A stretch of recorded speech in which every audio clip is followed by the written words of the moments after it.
Do the stanky Greg. Do the stanky Greg. Do the stank. God damn it. Where's this fucking thing? Hold on. Don't say anything good yet. It's all the way at the top. Why do we look so small? Do we look small? I don't know. You look small. Is that better? That's too big. Too big. This is normal. Why would this be small? I don't know. Do I look far away or do I not look far away? You look normal. Well, thank you. That's nice of you to say. Are you ready to see me with a shaved head? Are you really going to do it? I mean, we got 1,000 subscriptions. I can't. You think I should just not? Maybe just shave your beard. You know, that's what's funny is I think that actually would be worse. You think? Yeah. You know, you kind of look like when Steak did that, or you did that TikTok with your shaved beard. What? You kind of remind me of Moo Ding, the little Thai hippo. A little bit. Is it bad that I don't know who Moo Ding is? You should know who Moo Ding is. I mean, it wasn't like a Harambe, was it? It's just an adorable little hippo. Nobody killed it. Oh, okay. Well, that's good. No, I don't know who Moo Ding. No, you would know it if you saw it. You would know about Moo Ding, though. Dude, everyone knew about Moo Ding. I don't think everyone knew about Moo Ding. Chat. No, in all seriousness, do people know about Moo Ding? Please tell me if I'm wrong. I can't believe how much time you spent on Twitter and you didn't know about Moo Ding. Yeah, you know, I can't see everything. I pick and choose. I guarantee you saw it. I'm really not just trying to disagree with you here. I don't know. Dude, this is crazy. I totally missed Moo Ding. Hoodie is fire. Bender, yes, the hoodie is in. By the way, not even joking. The hoodie is fucking fresh. Absolutely fresh. The inside is sick. It's kind of thick, but not too thick. Although I will tell you, my mom doesn't have the fucking AC on because she runs cold. It's 74 degrees. Greg, what is it? What temperature do you keep it in your apartment? This is a hot topic. Ooh. Between my wife and I think especially in New York, when you get to turn the heat on, I think you shouldn't turn the heat on unless it's like lower than 68. So like you should be at 68, especially when you go to sleep. If you want it during the day a little bit warmer, whatever. Okay, that's fine. That's fine. But give me the 71. Okay, so when it's hot outside and you go cool, that's me. That's what I mean, because it's Florida. 71, 72. Okay, 74 is insane. 74 is warm. Yeah. So I put the hoodie on. I got to tell you, I can feel my pits sweating. But it's a great hoodie. Not even just saying it. Greg, you're got the sleeves off like Belichick. That would be funny. Greg, I got your crew neck. Humble brag on the medium size. Nice. Haven't been in one of those in a while. Did you even have any smalls made? Yeah. Actually, the manufacturer suggested like 5 or 6 smalls, and then I started to think about it. I'm like, how many people in our demographic are going to be small? Like, how many degenerate sports gamblers, responsibly, diehard sports fans are wearing smalls? Not a lot. You know what I mean? And I think that's a pretty safe assumption. So I switched it up. I said, take like 2 out of the small and add it into the large and extra large. This is a large though. Anybody getting a hoodie, I think you're going to be very happy with it. The one thing, and it's probably because we're older, that I'm not going to do, and Greg would co-sign this, not that he was in charge of merch or anything like that. We cannot get cheap shit. I don't want to wear cheap shit. So this is really, really good material. The crew neck, the guy fucking raves about. The crew neck was actually more expensive to make than the hoodie, but the hoodie is fucking fire. So I think anybody getting this is going to be very, very happy. I hate to come off as like some sort of salesman, but this is my first time seeing the merch. I'm very pleased. I'm very pleased. Bang, there you go. Crew neck hoodie. Have not seen the beanie yet though. If you're getting, so we just literally, as of 9:36 this morning, we got our 2500 subscriber. Hey! So, right? 25. So I'm going to send a free hoodie to Robert Bright, who is lucky number 2500. No idea who he is, but I have his email. W. Robert Wright, W. government name. Right. What are you going to give next? His shipping address? I'm just kidding. No, that's actually very, very cool of you. I do think that, by the way, in terms of timing, Barty Bart, I'm a borderline large medium, but kind of taller, so I'm with large. I think that's good. The large fits me really well. Just so we're gonna stop talking about this in a second, Greg. Don't worry. But one more time, I did that wrong. Bart, just to give you an idea, I'm a stocky dude, but you can see it comes to my waist. I'm 5'8". The one thing, I have short arms, so if you're kind of long, I think the sleeves will probably fit great for you. But I think anybody getting this is gonna fucking love it. The material is fantastic. Very pleased with it. Greg, I did tell you a while ago I was gonna get you a microphone, and I haven't, so that's what I'm gonna get you. I was gonna ask you, just send me a link for one, and I'll figure it out. No, I'm just gonna send it to your apartment. I'm literally gonna order you the same one I have. I think you're gonna like it, and you need an adapter too, so I'll take care of that. Merry Christmas. Remember when I got you Seabiscuit for a Christmas gift? Yes. Have you watched it? I threw it away immediately. I think I threw it in the trash can right next to that picture. That you never told me that. You were there. I think you watched me do it. Who has a DVD player even more? I don't even have the technology to support that. You don't know? You never heard of like a antique, like a not a souvenir. What do you call that? Like if you're to keep something like vintage? A vintage. Yeah, vintage. No, I've heard of it. I'm not going to have a gigantic DVD player to watch Seabiscuit. You don't think that a Seabiscuit DVD is going to be worth something? I think it's worth as much as a Seabiscuit VHS. All right. Well, anyways, I don't know why I saw that DVD and I thought of you. You just kind of remind me of Seabiscuit. It's like nobody probably thinks you're coming, and then all of a sudden, bam, you just show up. What do you know about Seabiscuit? I don't really know a lot about Seabiscuit. Did you watch the movie even? No. That's wild to say you remind me. You think I unwrapped Seabiscuit, watched it, rewrapped it, and gave it to you? I thought you could have seen it before. That DVD is not the only means of viewing Seabiscuit. It was in theaters. Yeah. It was. Yeah, it was. No, I didn't go to the theater to see Seabiscuit, unfortunately. I don't know if that's a compliment that I remind someone of Prime's dad. I don't think that's a weird. You don't remind me of Prime's dad at all. I could see it just in like being disappointed. I don't know why people are saying pause. What's up? Good morning, DJ and Greg. Go Chargers. Yes, go Chargers. Go Chargers indeed. I took them live at the half. I was going to say, Greg, I apologize because I believe in the text you told me that you were going to pivot and lean into my Chargers first half. I broke even. I certainly did not anticipate the Broncos coming out the way they did. 70-something play drive. Chargers went 3 and out a few times, and that was uncharacteristic of them, and officially lose the under 8.5 wins on the Chargers. But you know what? I deserve that loss. Fading Harbaugh and Herbert is zero fun. Zero fun. Do you remember? Oh, God. 17 minutes into week 1. Oh, God. Do we have to do this? Do we have to do this? It's so funny how like creature of the moment you are on stuff. Fine. You can tell the story. We're actually, since we're waiting on Matt, this is a good question for you. Good question for the chat. When you lose like 9 best bets in a row, FanDuel gives you like $150 free play. So I want to pick. I want a Super Bowl. I want a Super Bowl winner. That's my goal from this. I want to come out of here with a Super Bowl winner. Okay. So, wait. This is actually very fun for people to contribute. And I have 2 candidates. The players to catch a pass bets during the game are electric. Yeah, it's very fun. How about that free kick? Awesome. Sat Gus on my fantasy team, and dude does 2 tutties. Absolutely insane. Counting the season-long win total in the first 6 minutes. Yeah, so Jack remembers the story. Greg, you have told the story before, right?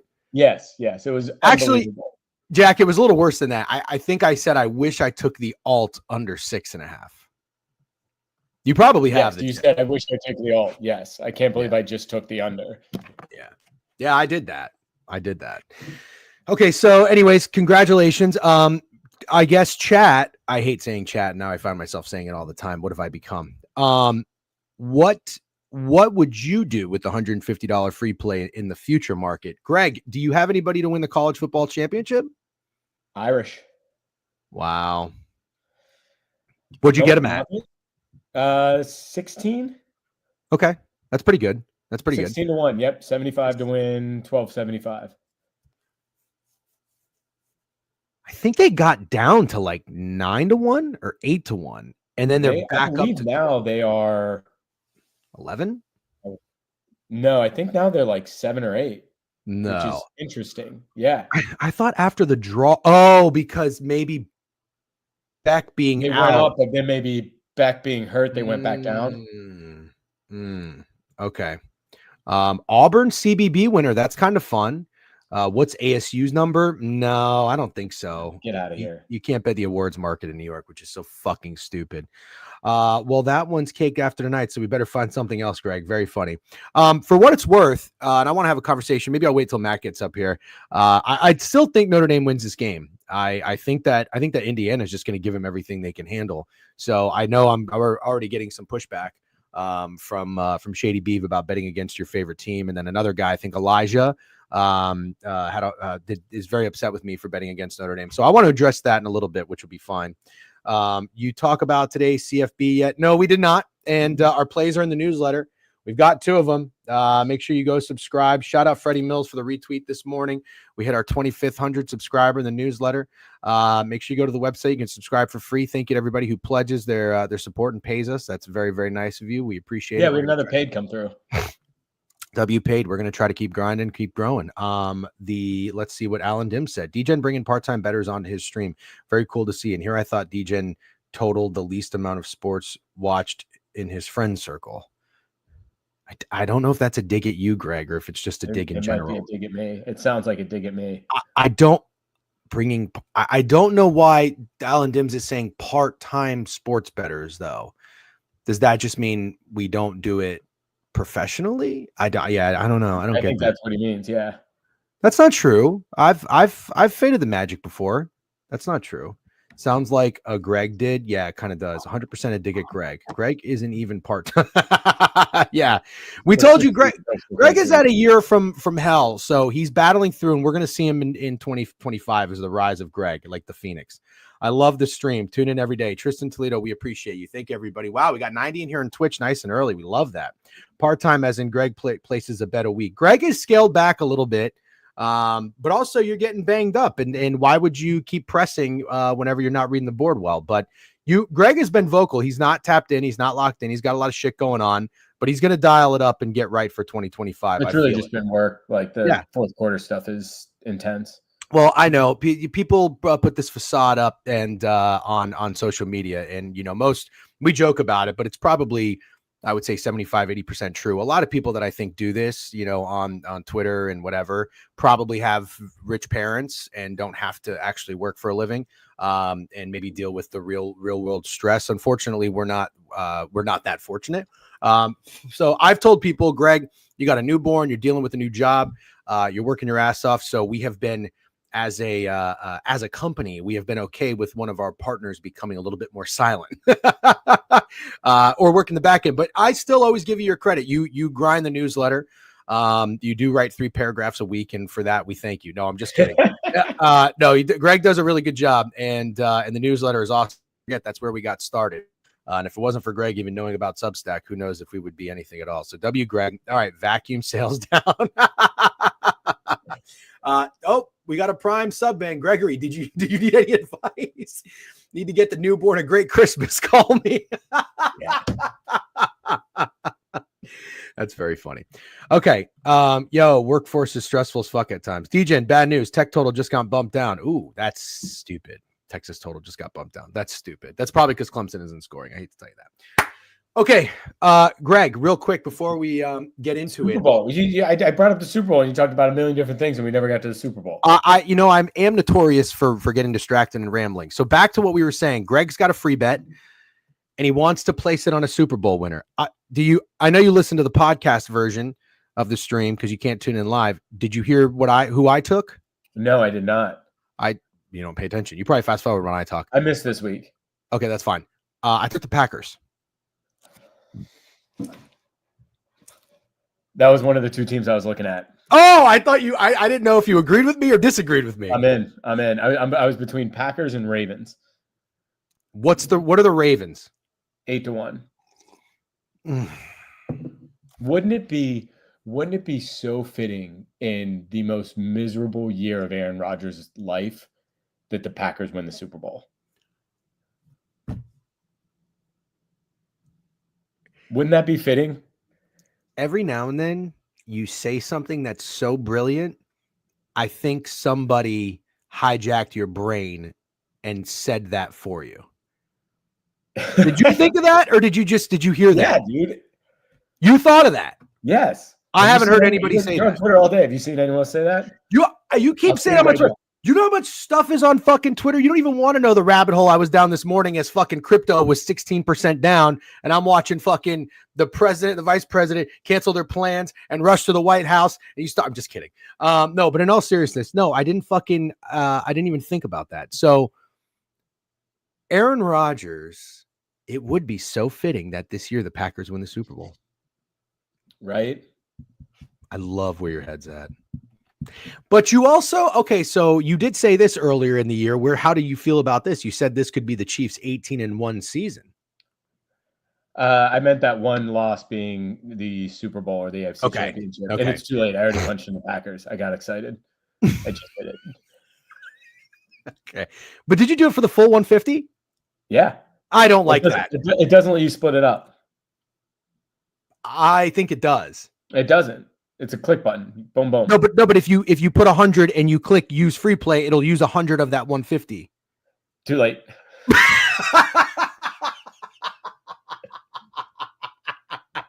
Too late. All right, I have to be honest with you, Greg. I have that future. I like that future. The Packers aren't winning the Super Bowl, so I wanted you to split it up with. You don't have the Bills? No. But you have Josh Allen MVP. You have Josh Allen win MVP. Well, I'll tell you what, Josh Allen with MVP, knock on wood, is a better bet than the Bills to win the Super Bowl.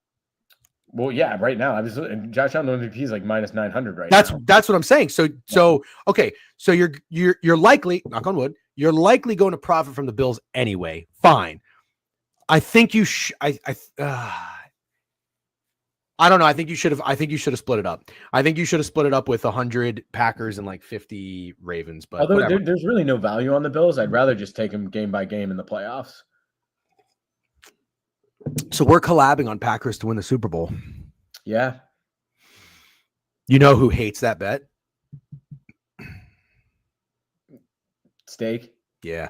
Oh damn! You didn't finish the story. Yeah. What's he like? I don't know that he gave anyone. Does anybody in the chat remember? I don't know if he gave anyone. Actually. I do have a sprinkle on the Steelers. Barty Bart. I do have a sprinkle on the Steelers. Oh, the Steelers are not winning the Super Bowl. Nope. Not winning the Super Bowl. But I had to. What number did you get? 41. Yeah, it's so weird. FanDuel does that. They have the weirdest numbers. I think I put $41 on them at 41. Steak is on the Bengals preseason like an idiot, but I think he said it was Josh Allen's year. Degenerate, stop giving free play gambling advice. Let him do what he wants. Did he not ask me? I asked. Yeah, shut the fuck up, Prime. Look who's in. Good morning, Mid-Major. How are you? I'm doing well. I just got back from a run, so I apologize for being late. Oh, how far did you run? Like 2.5 miles. That's good. You say that like that's nothing. Well, it feels like it's 42 degrees outside, but it is 45 degrees. So there's a bit of a wind chill. I can't. I mean, you get where he's coming from. I can't. This is the second week in a row you're talking about how cold it is in California. Is that not cold? Is it really that temperature or no? No. Yeah. I'll show you my phone. Okay. No, I believe you. What? I had to use Vaseline on my cheeks, and Greg knows. Shut the fuck up, dude. That means it's cold. That's a bit aggressive for 42. I'm very soft. I'm from California, so Did give you me put- a big, Did you put Band-Aids on your nipples? not for 2.5 miles. Okay, that's what Greg does. Not for 2.5 miles. Absolutely do not. I do use anti-chafing the rub though. I got some thunder thighs, so I need it. So I went for a very pathetic 1.15 mile run this morning. Here's the problem. I have patellar tendonitis in both knees, and I use these bands. I knew Greg was going to do that. Hold on. I use these bands on my knees, and I can go 2 to 3 miles and be. What is wrong with you? I'm just go. You act like this isn't a real thing. I've gotten an MRI. It is a real thing, but you can do things to prevent this. It's not like a diagnosis for the rest of your life that you have already diagnosed yourself with patellar tendonitis. A doctor. Non-curable. A doctor. Anyways, I have these bands. Matthew, do you know those patellar bands you put like right under your kneecap? Yeah. So I have 2 of those, and I forgot to pack them and bring them to Florida, which sucks. Oh man. Yeah, I know. Because I do like running around here. It's a very nice change of pace from a busy city, obviously. And I was looking forward to going out for a run, and I just run until my knees start to hurt. So that's when they started to hurt. So question for you then. Kind of like Greg said, do you ever try to push past it to build that strength and to build the muscle tendon around like the injured part of your knee? Or do you just kind of give up when you feel a little bit of pain? So years ago, I did just ignore it. And because I'm actually, listen, I am soft, but I have been like tough in certain situations. For example, before COVID, I never, and I still don't to this day, but as you get older, your immune system starts to wear down. And like, if you get sick, it hits you a little harder. I never missed a day of work for being sick in my professional career. When I managed a bar, I was literally like dying. Would run upstairs, go to the bathroom, like sit there for 10 minutes, take Tylenol, blow my nose, and just go back downstairs. If I had any sort of light pain, I would just power through it. Never got injured playing sports. I would run, and then Greg, I think we went to our fantasy football guys trip in Florida. I don't know if you went that year, but anyways, we golfed 18 holes back-to-back days. Matt, I woke up in the middle of the night. My knees hurt so bad. Yeah. And also when COVID hit, I said, I'm going to run a 10K. I ran 6 miles for like the first time in my life. I couldn't walk right for a week. My knees hurt so bad. If you just raw dog it. Speaking of, but I mean, we'll wrap it up with this. How's that half marathon training going?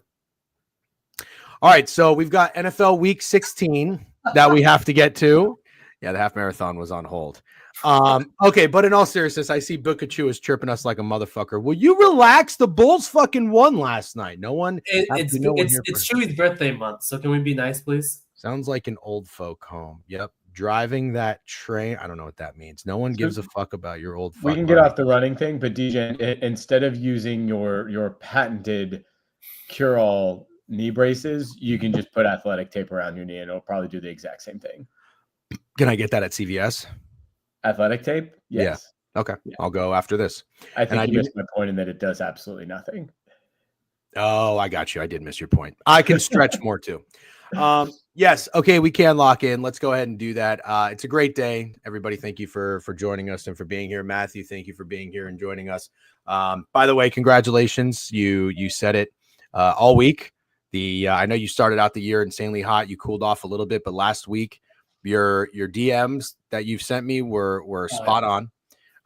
You've been critical of my best bets early in the year. You were right. You said you hated Greg's best bet. You were right.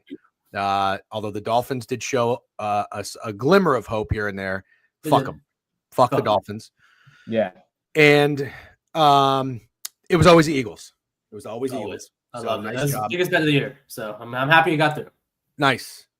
Steak took the Eagles. I did not. Greg, did you take the Eagles? No, I should have. I'm upset with myself. My homeress for the Steelers wouldn't let me, but I knew it was the right play. Yeah. There were reasons to like it. Smart reasons to like that play. And I'm glad for anybody who cashed. And as much as I respect Tomlin as a dog, that was the time to do it. Maybe as much as I want to do it this weekend, and we'll talk about that in a second. Maybe I'm a little late to the party. All right, let's go through this board. Let's talk about tomorrow's game, see where everybody's heads are at. It is 10:38. People are bitching and moaning about us not locking in. It's so fucking early. Will you guys relax? Bet your life savings on Ohio. We're going to talk college football. Matt, are you betting on college football this weekend? Yeah, I mean, I don't know anywhere the in-depth analysis that you guys do, but I am absolutely taking Notre Dame next tomorrow. You are tonight. You mean Notre Dame's tonight? It's tonight. It's not okay. I apologize. So that's Why are you taking Notre Dame? So it feels like, and tell me if I'm wrong here. I've watched teams here and there in college football. I've not had my eyes on Indiana, but I've read a lot and I've heard a lot of them just podcasts. And it feels like one of those teams where they had this insanely hot start to the year, and they had just this unfortunate timed game with Ohio State, and they lost all their momentum, right? So they got their dicks kicked in by Ohio State, and then the last week also they played some just fucking Purdue, which is a joke of a team. So I think this is one of those teams that had a joke of a schedule, and when they play an actual real opponent, they're going to get embarrassed. And it feels like, again, Big Ten is going to get more respect in the market than Notre Dame, if you would, just because it's Notre Dame and they haven't really done much significant, if like on the biggest stages recently. But every time Notre Dame has been put to the test this year, or like since that Northern Illinois game, they've fucking been on top, and it's not been close, I think, right?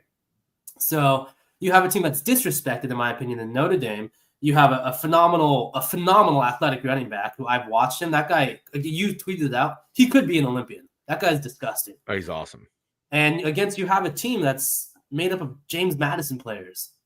So first time on the big stage, I don't love that. Especially when you think about when I think about Indiana, they were doing hot when it's a young team, when they just kept rolling week to week.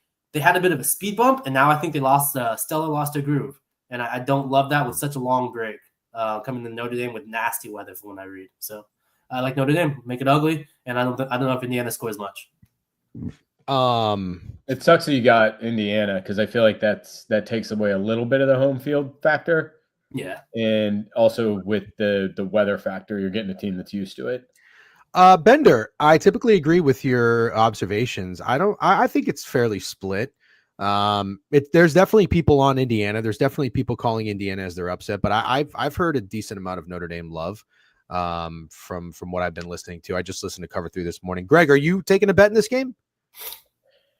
You guys are on Indiana, so I've been telling you guys on college all year. I think I get that middle. I do think Notre Dame wins by less than a touchdown. Mm-hmm. If you think about this NFL wise, because it's now the market, right? That it's the sharpest bettors there are. You got the 7.5 with Indiana, but at the ultimate, if you look at it from the other perspective, 7.5 over the touchdown against a team that's 11-1, a team that was ranked as high as 4 in the country at one point. To get that against Notre Dame, that feels kind of telling in my opinion, also. So, early CLV bettors, the Cam Monies of the world, the coins of the world, they got the CLV in the 7.5, but market wise, it feels like a lot of respect for an Indiana team that everyone just keeps talking about the Northern Illinois loss. Just how I look at it. Yeah. So I gave my pitch yesterday. I won't repeat myself too much, but I guess the one thing that I disagree with you on is I think that the best thing that could have happened to Indiana was going to Ohio State and getting their dick kicked in. Because I think that they're going to also, I did watch that game. I think that was the day that Greg 1-year-old birthday party. Yeah, I think that was your 1-year-old birthday party. Very selfish of you to schedule it. And it was a nice time though. Good donuts. But I will say this.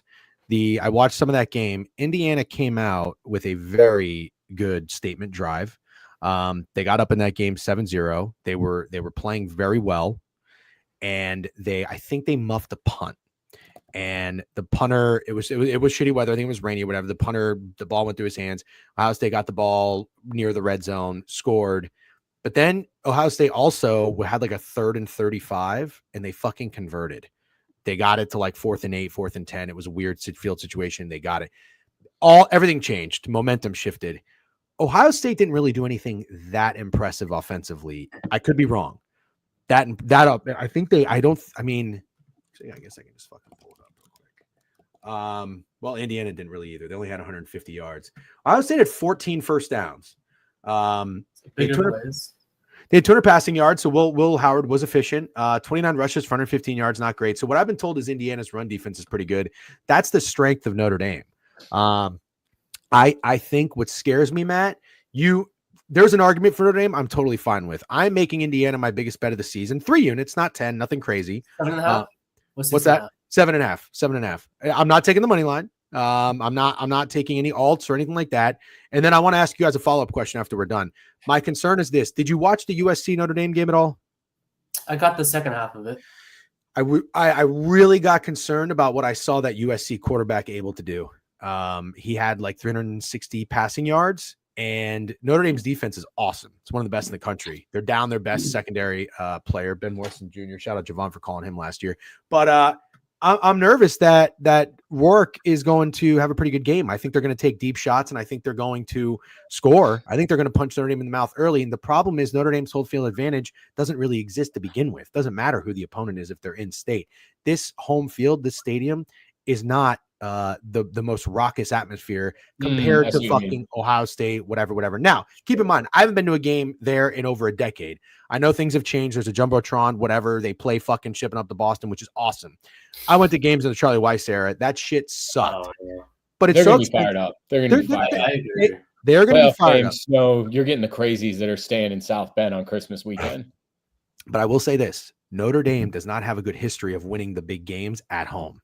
They just don't. The Bush push, I'll never forget it. Last time I cried as a fan. Kyle McCord in Ohio State last year or 2 years ago, right? Georgia, not that long ago. The only like big wins that Notre Dame has at home. They beat Caleb Williams' ass last year. I think DJ Ugalele, they beat Clemson. That was huge. That was the day I got married. But anyways, there's reasons to like Notre Dame in this game. I get that. But I think that even though they have superior talent, I think Indiana's going to give them all they can handle. And I think I see them getting up in this game, and I kind of see Notre Dame creeping back and winning like 31-28. That's what I see happening. I respect your what's this guy's? DJ using his football brain and realize how much USC moved the ball in that game. 2 pick sixes. Come on, Indiana best run D, slightly skewed schedule. Bet 8.5 early on. Man, Dims. Wow. I will say and maybe we'll wrap up the college talk here, but sure. Against USC, the Mayava kid played phenomenal. Well, he moved the ball a lot. I don't know if he played phenomenal. But it was, if you remember, a lot of the cute Twitter bettors were on USC plus 8.5 or plus 7.5, whatever, and the money line. Mm-hmm. And if you look at it scheduling, though, DJen, if you looked at this was the NFL, you would think this was a really bad spot for Notre Dame. It was after 3 straight home games, and it was the last game of the season across the country on the West Coast at a weird time, right? Just kind of. But they had a week off. Oh, so still odd though, right? After 3 straight home games, a week off, and then having to travel cross country for your last game of the season, that's kind of weird. Oh, I see. Yeah, never mind. I see what you're saying. Yeah. So maybe from a scheduling spot, I think if you looked at it from if you took a step back and looked at it, you'd probably want to fade Notre Dame also in that game. Mm-hmm. But even though they did let up 35 points, which is a lot, obviously, they put up 49. So one aspect of the team did not come through, but the other half did. So this feels like the most complete team that I have seen in Notre Dame in quite some time. I forgot the handsome quarterback last year that everyone has it hard on. Sam Hartman. Yeah, the dude sucks ass. Notre Dame's quarterbacks just suck ass. Yeah. This guy, I think this year he's played a lot better than I've expected him to. I don't know his name honestly, so I apologize. No, I don't. I actually think there's going to be points scored. It's 20 degrees with 10, 20 mile an hour winds. I think that this is a high total, and I think it's going to go over. That feels like just market, like people just hearing that sentence or the paragraph from whatever site that they use and just putting the other automatically. So it's let's down to 6.5. It's 6.5 now. Yeah, sucks. I haven't got it in yet. I got to get it now. Greg, if you go to Fanatics, you can take a alt spread. You can probably get 7 for like minus 120 or something. Not too expensive. No, 6.5 is 115. I'm just saying sometimes they're you would be surprised. It's only like 5 cents. Okay. You'd be like, whoa, this is weird. Anyways, I remember you telling me that Fanatics has cheap juice. Yeah, they're weird. Anyways, all right, follow-up question, then we'll talk about the NFL. How do you guys feel about betting against your favorite team? Because I'm getting some shit for it. Not a lot, some shit for it. I'm perfectly no okay problem with whatsoever. It. Greg, no problem whatsoever. No. Okay. Then Major? Yeah, I feel like I do it sparingly, but when I do, I do like my position. Like I'll reference the Bears versus the Vikings a couple weeks ago in overtime, 3.5. It was disgusting. It got there, thankfully. Oh yeah, wow. But I don't do it often. Haven't seen so many people. Really, that many people are in Indiana? That's crazy. I don't feel like people like Notre Dame, man. I respect your opinion on it. I just think you're overvaluing how much everyone just dislikes Notre Dame in the biggest spots. A lot of people are taking Notre Dame to win the championship, and I didn't even know Greg had them. I took them a while ago. Yeah, you actually took them before people started telling me they're taking Notre Dame, because everybody wants somebody. Yeah, everybody wants a darling, you know. I took Tennessee 20-1, but okay. So real quick, I just want to tell people I used to go. Greg and I went to a game. Greg, did you come to 2 games with us, or did you just go to 1? Just a South Florida game. You went to the South Florida game, and what happened when we went to that South Florida game? Do you remember? It's a fucking lightning delay for 2 weeks. It was a lightning delay. We had to go to the fucking basketball stadium, but who ended up winning that game? It wasn't even close. USF murdered them. Yeah. Notre Dame was, I think, 10-point favorites. At that time in my life, I put $200 on USF. That was a very large bet for me. And that was a hedge, because all I told myself was this: I can't stomach going to this fucking game and seeing USF beat us. Notre Dame was driving on the opening drive, and they were going into the goal line. USF stripped the running back and ran it 99 yards the other way to start the game. And to make matters worse, Greg, I don't know if you remember this, we were in the USF fans section. No idea how that happened. Surrounded by USF fans. But I just told myself, I was like, and before that, I've gone to a game where Notre Dame didn't score a touchdown and Jimmy Clausen came on the field. They lost to Georgia Tech 33-3. I told myself, it's not always a guaranteed win with Notre Dame, and weird shit can happen. And USF was kind of weird that year. They had an interesting quarterback who was pretty good. I forget the name, but anyways, I have bet against Notre Dame many times. I have bet against my favorite teams many times. I don't think there's an issue with it. And I'll tweet this a little bit later, but Greg, if somebody came down and said, "Hey, Greg, $100, you'll beat the Ravens. It's going to cost you $100, but you'll beat the Ravens." You going to do it? Yeah. Yeah. I'll pay $300 for Notre Dame to kick the shit out of Indiana tonight. Makes sense. Does that make sense? Yeah, you're hedging your happiness. If a genie popped out of a bottle and said, "Hey, $300 for Indiana to get skull fucked tonight, 48-14, done." I get that perspective, but you also have 22,000 followers on Twitter, so they don't always hear that perspective of like your angle, you know, like that emotional hedge. They can disagree with it. That's fine, but I think that I'm trying to put it certain ways so people understand it. Okay, Steak totally agrees with me. Steak made a fucking not a bazillion, but a lot of money betting on the Packers to have the best record and Aaron Rodgers to have the MVP. He's a Vikings fan. Yeah, like 2 or 3 years ago. No, they all won. Oh, not this year. Okay. Yeah, no. No, they all fucking won. I couldn't believe this asshole. So, anyways, people need to stop overlooking these Twitter plays. It's a CFP books. They're getting way more action. Yep. All right. Good morning, State. You think prime emotionally hedges? Dude, never. I would actually say betting on your team is way worse than betting against your team. It tells you how unintelligent a sports bettor is if they just hammer their team all the time. Yeah, I've never lost a big bet on the Steelers, but that would suck. Yeah. Oh, it does suck. Like in a big game. You know what I mean? And what did I do? What did I do with the Rays? Greg remembers like it was yesterday when I fucking hammered them against the Cleveland Guardians in a 3-game series, and they lost the first 2. I don't even think they got a hit. Well, they got a run. They got 1 run. Siri hit a home run, and that Siri hit a home run. It's amazing that he remembers that. And then I took run. It's very easy to remember every run a team scores if it's only 1. All right. So, anyways, that's that. And then you did it again for the Rangers. I was going to finish your story. You did again the next year for the Texas Rangers. Steak has never missed a bet, 100% win rate. That's right. People are paying attention. ND has Prime on their side. What could go wrong? Wait a minute. Is Prime on Notre Dame? Nah, I like Indiana then. That's sorry. I'm laughing really loud in the microphone. Okay, Greg, you still sick, by the way? No, I'm over it. Still, Greg got sick for the first time in 30 years since I've known him. Isn't that crazy? Bro, you know what's wild? You're not gonna think it's correlated. The last time I got sick was like 1996, which is when the first Twister came out. And as soon as I saw Twister was coming back, I was like, fuck, it's going to happen. We just had a bit of a tornado in San Francisco. No, I'm talking about the movie, Matt. I'm not talking about actual. I know, but tornadoes. there's a fucking I tornado don't in get San sick every time Francisco. there's a tornado. I get sick every time the movie Twister comes out. So I really hope this fucking actor that's been red hot. Who Twister when doesn't was the become last the time next. Notre Dame won the championship? Not Was it 96. Yeah, damn. Greg, you need to go look. Chat. Can people look up who won the national championship in 1996 and the Super Bowl? Oh my God, was it the Packers against the Broncos? No, the Broncos No, that won was that year. 98. Broncos. Or won. 99. Broncos make the playoffs, so it doesn't 96, matter. I feel like, was Nebraska. No, the Packers won that year. They beat the Broncos. That was 98. 96.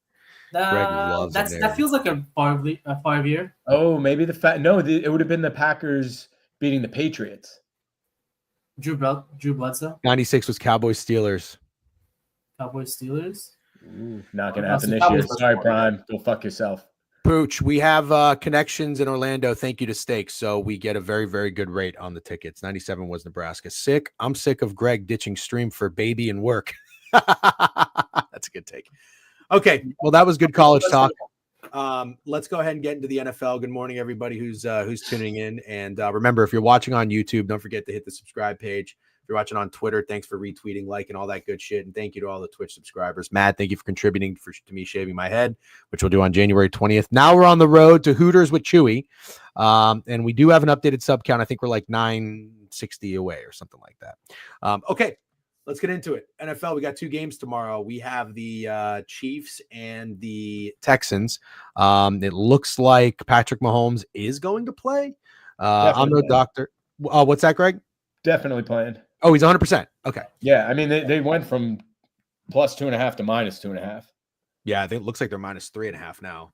I got to tell you guys, I think when Steak joined me on Tuesday, Matt, I don't know if you were in the chat and if you had a lean at the time, but we like the Chiefs. I've done a total 180, and I would tell you this, even if it was still Carson Wentz, I think I would have done a 180. I'm starting to think it's the Texans. But regardless, Greg's best bet in this game, and I as I proofed the newsletter and proofed his typing, where typically he has about 17 typos, I think he only had 1. That tells me Greg is locked in. And I really like this one. And hand up, I like the Dolphins.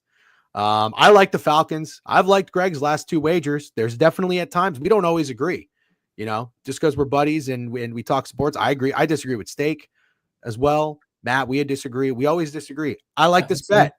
Greg, best bet under 41.5. Chiefs, Texans. You don't have to go verbatim on your reasoning, but you can summarize. How'd that guy bit. make an octopus? I was gonna say that's pretty fucking cool. Get a little anime chat. Anyway, current tally to shooters 956. Greg, go ahead. I was holding off on making this my best bet as an under, contingent on Mahomes playing. If Mahomes didn't play and it was Wentz, I probably would have went Chiefs. Not necessarily for best bet, but just in general for the game. I think you're at the point of the season now. Both these teams have clinched a playoff spot. Both these teams have clinched their division. You just got to work the kinks out. The Chiefs have to lose, I think, 2 of the next 3, which is pretty unlikely for them to not get the first round bye. So they're pretty much in that spot. The Texans, they're pretty much in the 4 spot. So it's not like a huge motivation game. Yeah, it'd be nice to beat the Chiefs if you're the Texans. And if you're the Chiefs, yeah, it'd be nice to just get that locked up and over with. But I think this is more of a game where you're fine-tuning stuff and getting ready for the playoffs and getting guys healthy more. I do think with Mahomes' ankle injury, the Chiefs are going to lean more on the run, especially with Pacheco back. And the Texans have been running the ball like crazy all year. Even when it was super effective, they were doing it, which no problem to that. But now it hasn't been as effective. And Bobby Slowick, their offensive coordinator, is a San Francisco guy or a Shanahan guy, hasn't really adapted when that's not working. He's still just doing the same thing. The other side of it, and shame on me for not thinking about this last week when I bet the Dolphins, but defensive-minded coaches have been doing very well out of the bye with their defenses, getting everything in order, getting everything back. So last week was the Texans' first game out of a bye, game scored under, Dolphins put up 12 points. I think he keeps that. D'Amico Ryans keeps that going this week and is able to limit the Chiefs. So I really like the under here. I think it's low too. 42 feels pretty low for CJ Stroud and Patrick Mahomes, right? If that's a week 1 game of this year and you see 42 with Mahomes and CJ Stroud, you're like, what the fuck's going on here? But I mean, granted how things have gone this year, I think both defenses are also a bit underrated. The Chiefs had kind of had a stretch of games there where they looked like shit, but they got it together and looked great against the Browns last week, which isn't saying much, even though Jameis is a top 10 quarterback in the league, despite being on the bench. I said top 16. Go ahead. Yeah, well, top 16. So go ahead. Anyway, so I think with all that, we get a pretty blah game. I think it's a bit boring. I don't see a ton of big explosive plays. The Chiefs are getting Hollywood Brown back and probably try and work some timing in, work some routes in with him, just get him on the same page. I just don't see this being a game where you're going back and forth, fighting with each other, trying to get the win, because the win, sure, everybody wants to win, but that's not what this is about. This is about two teams ready for January, getting there, fine-tuning it, and being ready to go. Matt, you had your concerns about the Dolphins last week, and the one point I did emphasize is what Greg brought up, and you may have brought it to my attention, or someone brought it to my attention, but the defensive-minded coach is coming out of the bye week, and we saw that improvement with the Texans and Tua, his streak of 3 straight 300-plus yard games coming to an end, and not only that, turning the ball over 4 times. I like leaning into this even more because I have just said, fuck the Chiefs. There's something off with the offense, off with Mahomes, and then also leaning into the Texans defense improving. So I think Stroud kind of does just enough. I don't think we see a lot of big plays. I definitely see leaning on the run game. I kind of see like a 17-14 low-scoring grinder where the Texans eke it out. So I like the under. Matt, what do you think about this game? Yeah, I definitely like everything that Greg said. I would push back a little on the fact that I think it's low when you consider that the Chiefs haven't allowed 20 points in 3 straight games, and it's 17, 17, and 7. I don't know how much higher you can make that, especially after the Texans just allowed 12 to the Dolphins offense, who has kind of been rolling. So I don't know if it feels that low to me. My point was not necessarily it's low now. My point was if this was week 1, you would say, holy shit. Agreed. Oh yeah, Steak does that all the time. If I were to tell you in July that Mahomes and CJ Stroud will be playing, because the Texans are still a team that they were just in a game in Jacksonville with a 46 total. They had 47 against Miami. This same total was when they played the Titans and the Cowboys with Cooper Rush. So, but again, to Matt's point, I see an argument for that. It's the right side. So continue. Sorry. No, that's okay. I like conversation, but I will say from an X's and O's, the little I can talk to. So the Texans offensive line is fucking terrible. It's ranked dead last in pass block win rate over the last 3 weeks, which is a very poor matchup when you consider the Chiefs defensive line is top 5 in pass rush win rate over the last 5 weeks. So they're getting home a lot more later than they have earlier in the season. And if you think about the Chiefs offensive line, and I think this is pretty well known, their 2 tackles are fucking buns. They're very bad. And then you get DGen's first defensive player overall last year drafted in Will Anderson paired up with Danielle Hunter. And I think it makes for a very uncomfortable pocket for Patrick Mahomes. So I completely agree that these teams rely on the run game. We do not see a lot of big plays, and that clock just ticks. The one thing that Greg did not mention that I also agree with, or that I would lean into, these 2 teams playing on a short week. They're also playing another fucking short week next week on Christmas for some whatever fucking reason. Yeah. So are they really trying to push? Chat. Yeah. I think someone mentioned it. But are they really trying to push it for 60 minutes back-to-back weeks with short rest? I don't necessarily think so. So like you said, I would lean into them trying to tighten the ship, and with just they're both, I think, locked in the playoffs. I think the Texans have locked the division already because they clinched with the Colts loss last week. Yeah, the Chiefs can lose the number 1 seed, obviously, but it's going to be really hard for them to. So I think that I like the under for quite a bit, actually. So I'm okay with it. I have the 2.5 with the Chiefs when Mahomes was doubted or in doubt, probably unlikely to play. I'm thinking about hedging with the Texans plus 3.5.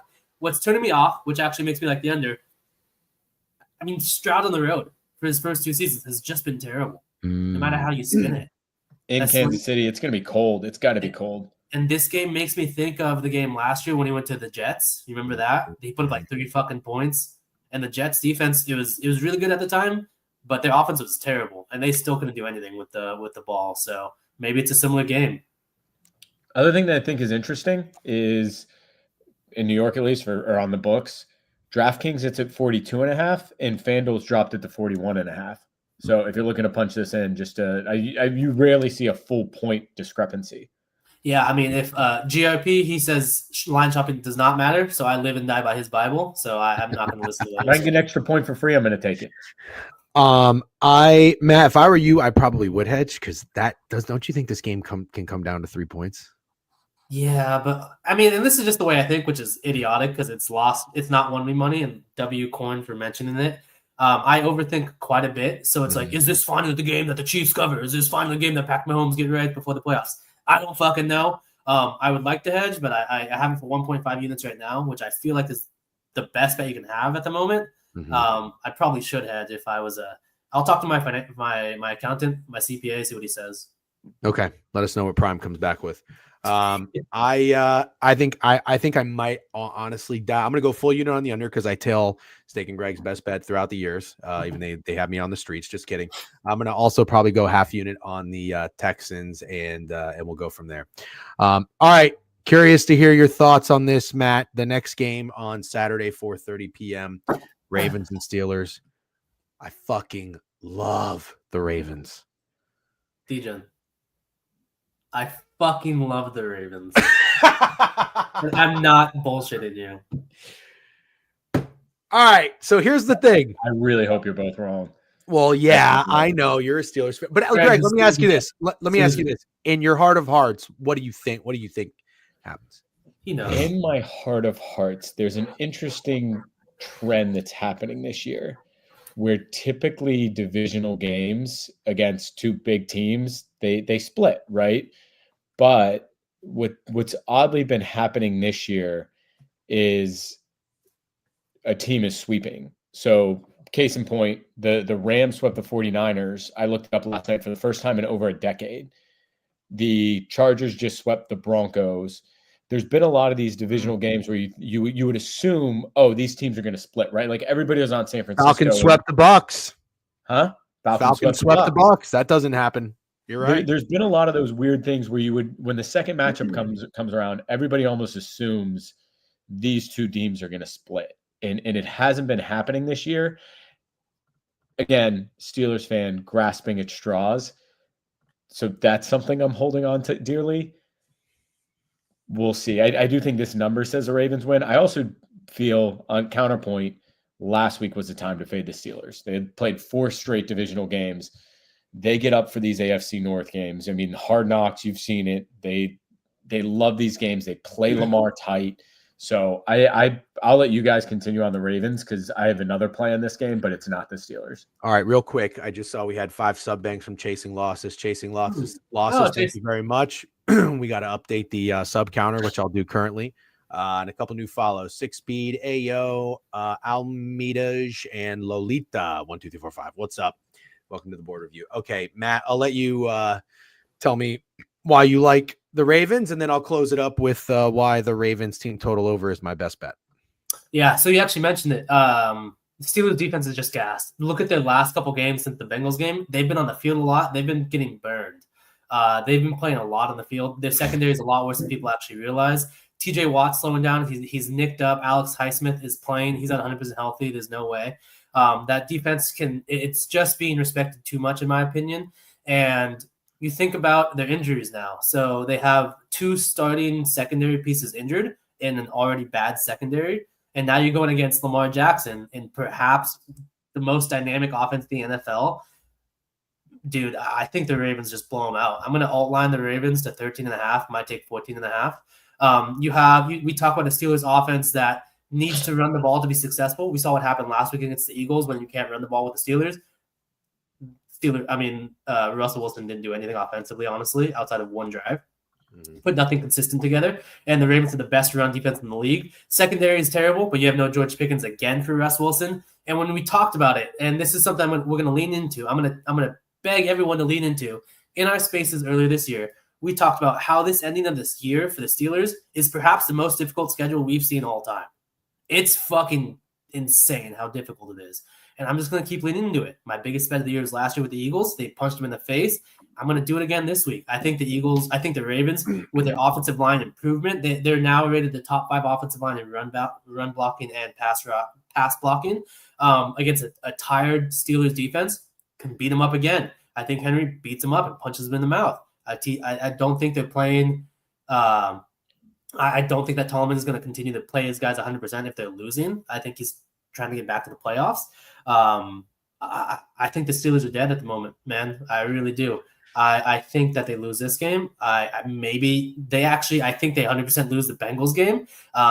And I think they play for the Chiefs game at home on Christmas, because that's what I think they're looking forward to. Is if they're down by a possession, maybe 2 possessions, maybe they pull it back a little bit and get home for Christmas. I think the Ravens blow them out. I don't think the Steelers didn't slow up last week against the Eagles when they absolutely should have. They're not. Yeah, and they scored 10 points on offense. They're also 5-1 as a dog against the spread. So I think this is a real cute number that people want to take. My biggest concern and why I didn't take the Steelers is because I do think Greg has a point. I feel like last week was the week to fade the Steelers, and I hate to be like, oh, they're dead, and now I do it with the Ravens and what's obvious a very bounce back revenge spot, not a bounce back, a revenge spot. They're split, right? This is a typical division matchup that typically splits. Sure. That's another one. Ravens swept the Bengals. Right. So I see that point. I'm sorry. The last one I'll say is with this line of thinking, I think we're getting ahead of the market. It's a free fall for the Steelers. And I think after this week, people start wanting to fade the Steelers. I don't think it's again a popular play this week. So I think this is the start of the trend where the Steelers start to deflate a little bit, in my opinion. Well, not saying it's right. No, I think so far you're right. And I'm at least going to take – look, I did it myself. Nobody told me last week to everybody that I respect was fading the Steelers in a really good spot to fade the Steelers. It was my own doing that I said I respect the Steelers and Tomlin as a dog too much, and it feels like nobody really wants him right now. But that came through. I think that I'm listening to this advice because it does sound like it makes sense as like the time to fade the Steelers was last week. But I am with you, Matt, in the sense that I'm not off this entirely, and that's why I honed in on fading the Steelers defense specifically, even though I don't see an issue with fading their offense, because if Pickens is out still or hurt, I think Russ might be a deep ball merchant a little bit, or a Pickens merchant, but he's also shown me enough. He's shown me enough, and I still respect Warren and Najee enough. And I'm not sure about this Ravens defense. So I love the offense to come out, and I really like that. After the bye week, this wasn't any sort of look ahead for the Ravens. They came out and they dragged their nuts all over the Giants, which they should have done. And Lamar was like 22 of 25 or something. They put up 35 points. I just see no way that they come back home to Baltimore and don't at least abuse the Steelers defense, which, as you put it, is fucking gassed. And I give the Steelers a lot of credit. I don't even know that they overachieved, but when I looked at, they knew what they had to do this season with that schedule that they had. It's backloaded with an 8-week gauntlet, one of the most difficult in NFL history, which I put in the newsletter. 4 straight divisional opponents. You had to beat the teams early in the season, and they did that, and they were awesome.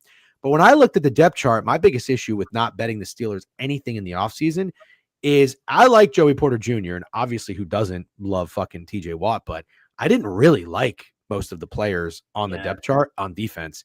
And I kind of just think maybe they overperformed and overachieved, where, you might have to give credit to like the Rams on the flip side. Those nobodies are showing up later in the year. Mm-hmm. I kind of think that the Steelers defense is just so fucking gassed and wore down. I will pay to see the Ravens not score 4 touchdowns in this game. Or as Steak would put it, 2 touchdowns and 4 field goals. Because that would put 26 points. If they score 26, your best bet hits, correct? Yes. Because Matt, I almost did. So 25.5 is minus 115. 26.5 is like minus 105 or something like that. I almost did 26.5, but I said, you know what? I would never live with my. I would lose sleep if it ended on 26. So yeah. That way. So, Greg, did you have something? Nikki Gord's asked if the Ravens will be first in the division. They will not be. The Steelers still have a better conference record, but they'll be tied, the Steelers, with the tiebreaker. But it just depends on the last 2 weeks of the season, really, if the Steelers lose. But If the Steelers win, that's it, baby. AFC North, it's over.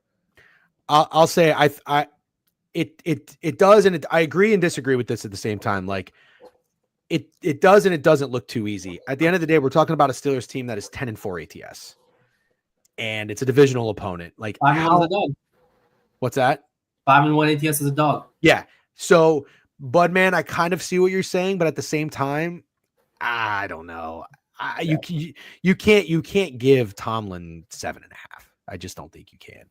So, okay. Well, I think that's pretty good. Last note is DJ and I, when you and I have collabed on the NFL. Oh boy. People don't know. I don't even know. Tell me it's good. It's been money. Oh, has it been? It's been money, Greg. Get those fucking thumbs up. Not down. I was about to come on. Greg, to be fair, you'd rather have the newsletter perform well than the Steelers perform well, right? No. I would much rather the Steelers win the AFC North. Okay, well, that's good. Do you have a recent example, by the way? Of us? Yeah. Because the only one that I remember is when we were both wrong and Steak and Greg were right, and that was the fucking Jameis Winston at home against the Ravens, and I bitched and moaned about that all week. But you know what's happened since then? Jameis Winston sucked cock. I know. So we were right long term, just not for one game. Well, to their credit, exactly what Steak and I said. They said buy him game one, fade him after. So, all right, let's keep moving. It's 11:15, and we got a lot of games to talk about. I don't have anything in the Bengals Browns game. So I'm totally fine. I think the Bengals are a bit possessed right now, and they're going to come up just short. But I'm not playing this game. Matt, you agree? Bengals possessed. They're going to blow out blow out the Browns. I took them plus 800 to make the playoffs before the Broncos game yesterday, and I love the position now. Wow, Steak just summoned Nightbot. I didn't even know he knew how to do that with a fuck Greg Nightbot. You got to love that. Thanks, Nightbot. The under. Interesting. That is a nasty under. I now remember that you said that. Yeah, I'm good on this. When I was chatting with Cam Money, because this will segue into the next game, he told me, he said, I'm surprised your best bet isn't the Browns. He said that one looks a little nasty, the way the Browns have been playing, but yeah, I'm just good. They're just dead. We're on the same page. We're not taking the terrible teams anymore. They're just dead. Yeah, we're trying. That's kind of one of the things we talked about when we had these, players only meetings, whatever. It's like, let's stop betting on bad teams. Let's stop fading good teams. And I think for the most part, we've actually done a pretty good job at that. We love to be contrarian and get nasty. So, all right. So that segues into this bet because the Colts are a play for us, and we have tried to scale back and be tighter with our newsletter plays to, we're there's no point in making 5 plays when you're reading the board like shit and until you can dial in. So I think we've done a pretty good job of coming out. I think 3 of the last 4 weeks we've had 3-2 or 2-1 records. So that's what we want to see at least. We'll probably do that through the rest of the season, but we added a play and it's the Colts. We all like the Colts, and the Colts were really, really, really fucking close to being my best bet. I talked to Cam Money quite a bit because he's a Colts fan. He thinks that's a short number, and I kind of got spooked off. I'm starting to think it might be too. And the Tennessee Titans are 2-12 ATS. But for whatever reason, it's still a divisional game, and it's still a Colts team that's kind of fallen off as of late. And also, I love this. Greg, you have had a hard-on for the Colts for almost the entire season. And whether they've made the newsletter or made it as your best bet, or you've bet them yourself, I want to say, what are we in now? Week 16. I want to say 13 out of 16 weeks. You've probably, at least when we've talked about leans, that doesn't surprise me at all. Yeah. This week, Greg texts us his 5 to 6 leans. The Colts are nowhere to be found. I love that. Yeah. Colts fans are off the Colts. And I think I understand. There's reasons that they should be, but I like the Colts a lot in this spot. And I'm anti-Titans. I think part of my reason for the Titans Bengals over last week was I thought you were going to get the last good hurrah and effort from the Titans. Will Levis is terrible, but they still did enough to score points. The defense showed up early. They picked off Joe Burrow early. They forced a turnover. Greg, what are you laughing at? Something popped into my head that I wanted to talk to you about today around Will Levis being terrible. Okay, we'll do that after this, maybe. Yeah. So anyways, the one thing I have to keep in mind is I ended up coming around with Steak and liking the Broncos last week, and I took them in the second half. I was watching that game, and I was kind of shitting on the Colts a little bit, but I do have to remember the Colts showed up. They made Bo Nix look pedestrian, and if Jonathan Taylor doesn't drop that ball going to the end zone, it's probably a different result. So I can't really tout that bet or that read too much. I still like what the Colts defense has done. I think you're going to get a better game offensively for Anthony Richardson, who I am not high on, playing at home, playing in a dome against this Tennessee defense and team that I think is just dead. The only thing that scares me is that clip that Cam Is Money also sent of Brian Callahan calling out or talking about people saying his team is soft. I don't know if you get any sort of, I'm not buying into it. I'm still betting the Colts, but that's just maybe like 2% of the reason that it ended up not being my best bet. We'll switch it up. I'm going to take a quick piss. Matt, what do you think about Colts Titans? Love the Colts. Oh, Jesus. Okay. Yeah. Handle So Greg, I know DJ likes to be a bit facetious at times with how much with just things. Have you bet the Colts recently in the last couple of weeks? No, but so he's talking about when we more like say the leans. I was all over the Colts and they were hitting week after week. I mean, they were amazing against the spread, probably the first like 8 to 10 weeks of the season. So I kept going back to the well. And then I probably got burned a couple of times and gave up, but I would still have them as a bit of a lean. Like I liked them last week against the Broncos, didn't play them against the Broncos. So I think they're a good team, and I'm still holding out so much hope that their win total can cash. So they're at 6-8. The win total is 8.5, so they get a win out. But it's Titans, it's Giants, it's Jaguars. Oh, Jesus Christ! You can't ask for anything better. It's not out of the realm of possibility. So you need to win this this week, obviously, and I think this is the toughest game they have left on their schedule. Yeah, so I asked because the Colts in the last 3 games are 0-3 against the spread, ATS. Yeah, I probably bet them at least one of those. Yeah, so when I say that, and when I think about how Cam Is Money saying this number is short, how much more can you lay on the books for a team that's 0-3 ATS against the spread the last 3 weeks, in my opinion? So for me, the number feels right. For me, it feels telling for a Titans team that people actually like the defense, and also Mason Love. I mean, people hate Will Levis, but they love to change to Mason Rudolph because everyone thinks that Mason Rudolph's better than Will Levis. I'm not saying I disagree, but something I've done well in this year, outside of the Jameis Winston fucking 1 game sample size, is when backups start a game or when someone gets benched and their backup is considered better, where people like the backup more than the starter, I've faded that narrative and it's done fairly well. So I want to do it again here. And everyone wants to bet the Colts. I'm sorry, bet the Titans with Mason Rudolph.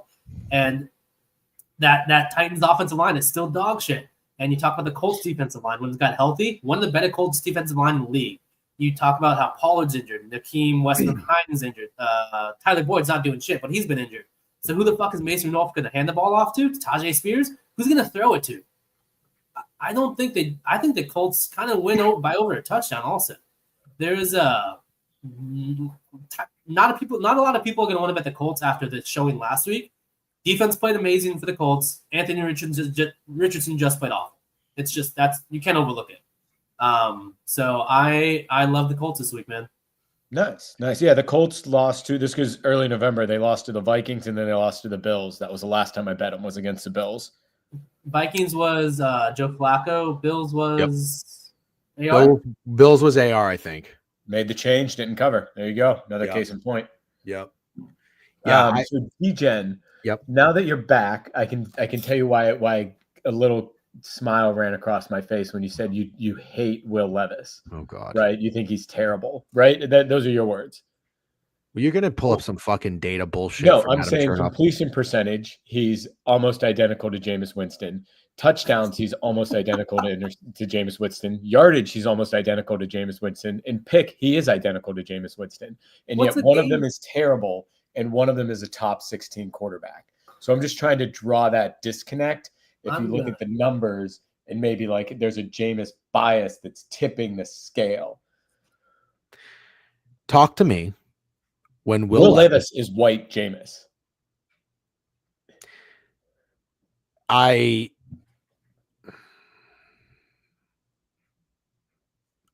I think, you know, Camus Money said somebody is Jameis Winston. He said, oh, Sam Howell. Another good one is not another one to hang your hat on. All right. I'm going to be honest. Matt, I see you're on mute. You can chime in. That's a pretty decent point. He fucked you up, T-Gen. I don't know about fucked me up. He fucked you up, brother. I don't know about fucked me up. Wait, run a poll. Snide, run the fucking poll. No, we don't need a poll. We don't need a poll. No, listen, I'm not that arrogant, ignorant, whatever the proper word is. I'll acknowledge that's a pretty good point. But talk to me when he throws for 35 touchdowns and leads the league in passing yards. Fair enough. Your comment was this year Jameis is a top 16 quarterback, which is a wild statement. Can you at least step back from that hill? Yes. You want to die on? Can I say top 22? Jesus Christ. By numbers, I think he's number 27, which is pretty tough. All right, hold He was a on. backup for 2 years. He's going to be a backup after this. Like, he is not a starting quarterback in the NFL. Agreed. All right. Would you rather have Jameis or Kirk Cousins? Kirk. I mean, contracts aside, all Jameis- that. You're a yeah, fucking hater. You're Today- a fucking hater. Jameis, yeah. Hater. Cousins, he's dead. I wouldn't take anyone over Kirk Cousins right now. Yeah, he's dead. I might take Will Levis over Kirk Cousins. He's Okay, dead. Jameis or Caleb Williams? No, forget age. Just like right now to win a game. To win a game? Yeah, right now. Caleb. This week, you have to win a Caleb. game. Caleb. Good Jameis threw question. more picks in the last 2 weeks than Caleb Williams has all season. Yeah, I mean, he's not making you plays to win the game, Caleb, but he's also not making plays to lose the game. That's a fair point, Greg. Yeah, he's trying to prove his. He's trying to prove his Let's point. get man. back on topic here. No, he's dying on the. I'm hill. just seeing. I'm seeing if 27 is fair, and it might be fair. It might be fair. It might be be pretty fair. close. What did I say? 60. Yeah, I was all right. He said 16, then 22. Because you know what just hit me. I'm scrolling down the board. I'm looking at every team and trying to think of who their quarterback was. Yeah, And I came to the Dallas Cowboys, and I even thought to myself, Cooper Rush isn't playing so bad. yeah, I take Cooper Rush as well. Which doesn't count Dak, right? Yeah, You have all the playoff quarterbacks, Dak and Burrow. That's your top 16. Yeah. Darnold's the one that's debatable in there, but You top know, 16 feels real quick. a tough one. Would you rather have O'Connell or Jameis? no, Probably not. I don't think so. Okay. All right. That's a tough All right. one. All right. We can move on. Greg, you Jump win in that pace. round. Let's get back to the board. Let's get back to the board. We've got some really good games to talk about, and Matt, I really want to get your thoughts on some of these. Let's talk Eagles and Commanders. Greg, I think you and I are kind of in the same boat here, where Both birds. we like the Eagles, and Steak really likes the Commanders. And I'll tell you, what's scaring me is Steak had a bumpy start to the season, but he's kind of finding his rhythm. He's doing better in his best bets, but overall too, he's hitting the bets on his card. I don't want to be on the opposite side of him. At the same time, though, if I really like something, I'm going to do it. I'll go against, I'm my own person. I'm going to make my own bets. I like the Eagles here, but there's two things. I've been on the wrong side of the Commanders enough. I wanted to fade them last week. I didn't, although that would have been fluky. That's a fluky win. And I fucking kind of want to fade them here, but I'm not going to. However, I'm starting to think this might be my squarest play of the weekend. I love this over. I think we get points, and I might be on it. I think that I respect the Eagles defense enough, though. And we just talked about it. Defensive-minded coaches coming out of the bye week, their defenses tend to improve. Dan Quinn is a defensive guy. Their defense looks good. I took the Saints to be the lowest scoring team last week. They turned it up when Rattler came in, unfortunately. So that lost. Shout out Jameis and the Browns. But I like points here. I just want to kind of buy into Jalen showing up and playing his best game of the season. I want to buy low on Sack Barkley after he had 60 yards rushing. And I think this is going to be a slugfest. The first time these teams played, there was 13, 17 points scored combined going in late to the fourth quarter. And then the right. Eagles opened it up. I don't know, man. I like the over in this game. Greg, before we get Matt's thoughts, are you aligned on the over? Do you have a play in this game, or are you going to stay off? I'm seeing if you can sell me on the over, because right now I'm Eagles and I don't want to fade Steak, or I don't want to be on the other side of Steak, and I don't want to be on this other side of like divisional home dog, like all those trends. That, right. Yeah. Matt? Greg talked about how those teams that are sweeping their opponents when teams are kind of taking the opposite, thinking that it should even out. I think it applies here. I think the Eagles blow out the Commanders. I get the sharp home dog. I get the sharp home division rival, and I see why people like it, especially when you consider news has come out, DGen and Greg. Jalen Hurts has a broken finger on his non-throwing hand. News has come out that Saquon Barkley has said he's not 100%. News has come out with A.J. Brown getting fucked up from that hip drop tackle last week. Wow, that wasn't a penalty. Yeah. There's a lot of bad news for the Eagles offense. And when I think about how Dan Quinn just barely escaped with the skin of his fucking bald head against a team that he coached for 6 years. Oh, I'm sorry. When he was the Falcons coach, he wanted to beat the Saints. But a team that he should have blown out in the Saints last week. He was getting up for that game. He got his guys up. And I think they were very lucky. They've done nothing to impress me. Jaden Daniels, as you put it early in the year, DGen, his throwing abilities are less than impressive, if you would. Hats off to Cliff Kingsbury that he's made this offense work without him. But you talk about the numbers and their lack of efficiency when they cannot run the ball with Robinson and Jaden Daniels, and you talk about how the Eagles' defensive run scheme has been phenomenal the last couple of weeks. Their defensive line is disgusting. Commanders' offensive line run blocking been worsening of late as well. So I think they're getting tired. You talk about a rookie quarterback. Again, I lean to this every year, playing the longest season he's ever played professionally, right? That's a good point. I like to fade those kind of young guys, kind of like Bo Nix. We see him looking really bad in the last couple games. Exactly. So I'm doing the same thing with Jaden Daniels, man. I think when we talk about cream rising to the top, I think the Eagles are just flat out better, and I don't think the Commanders stand a chance. Maybe that 3.5 looks cute with all the injuries. I can see why that trend that everyone's going to point to gets people on Washington. I don't want to do it. I'm going to stop betting on bad teams, maybe 1 or 2 a week, just if it fits the narrative, and I'll speak about one of them later. It can't be the Commanders here ever for me, because the Eagles are still playing for the number 1 seed, especially when you think they look across the aisle, because they have the same record as the Lions now. And the Lions have 2 fucking division games coming up. They can't afford to fuck up with the Eagles. They're not playing around. So I'll square up. I'll call it fake sharp, contrarian, whatever you want to fucking call it. I'll be on the Eagles this week in some way, some form. Okay. Do you co-sign the over or no? No, only because I don't know how the Commanders score points. I think the Eagles win this game through just nasty defense, and Vic Fangio has a great game plan for Jaden Daniels and Cliff Kingsbury. So the only thing I am thinking of is with the Commanders coming out of the bye week and having that weird game in New Orleans before this game, and they did only score 20 points, and yeah, they were sluggish. I think they missed 2 field goals, maybe just 1. They missed a field goal for sure. They may have missed 2.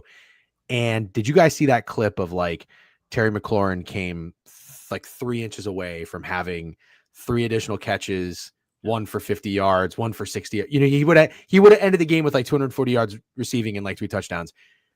Those plays were still there. And I'm not saying they're going to be made now outdoors against the Eagles. I'm not saying that, but it's like that offense can still work. We know the Cliff Kingsbury regression is there in the second half of the season. You make a really good point about Jane Daniels playing late. He's starting to look a little bit more human. So yeah, it's not going to be a big play if it's a play at all for me. It'll be 1 unit, and I'm not in love with it, but that's my lean. I mean, if you think about the last game too, I won't take too long, but the Commanders put up 10 points through 59.5 minutes of play. Yeah, so you know what I mean? Like the Eagles defense dominated them, and that's when Jaden Daniels was still playing pretty okay. Right.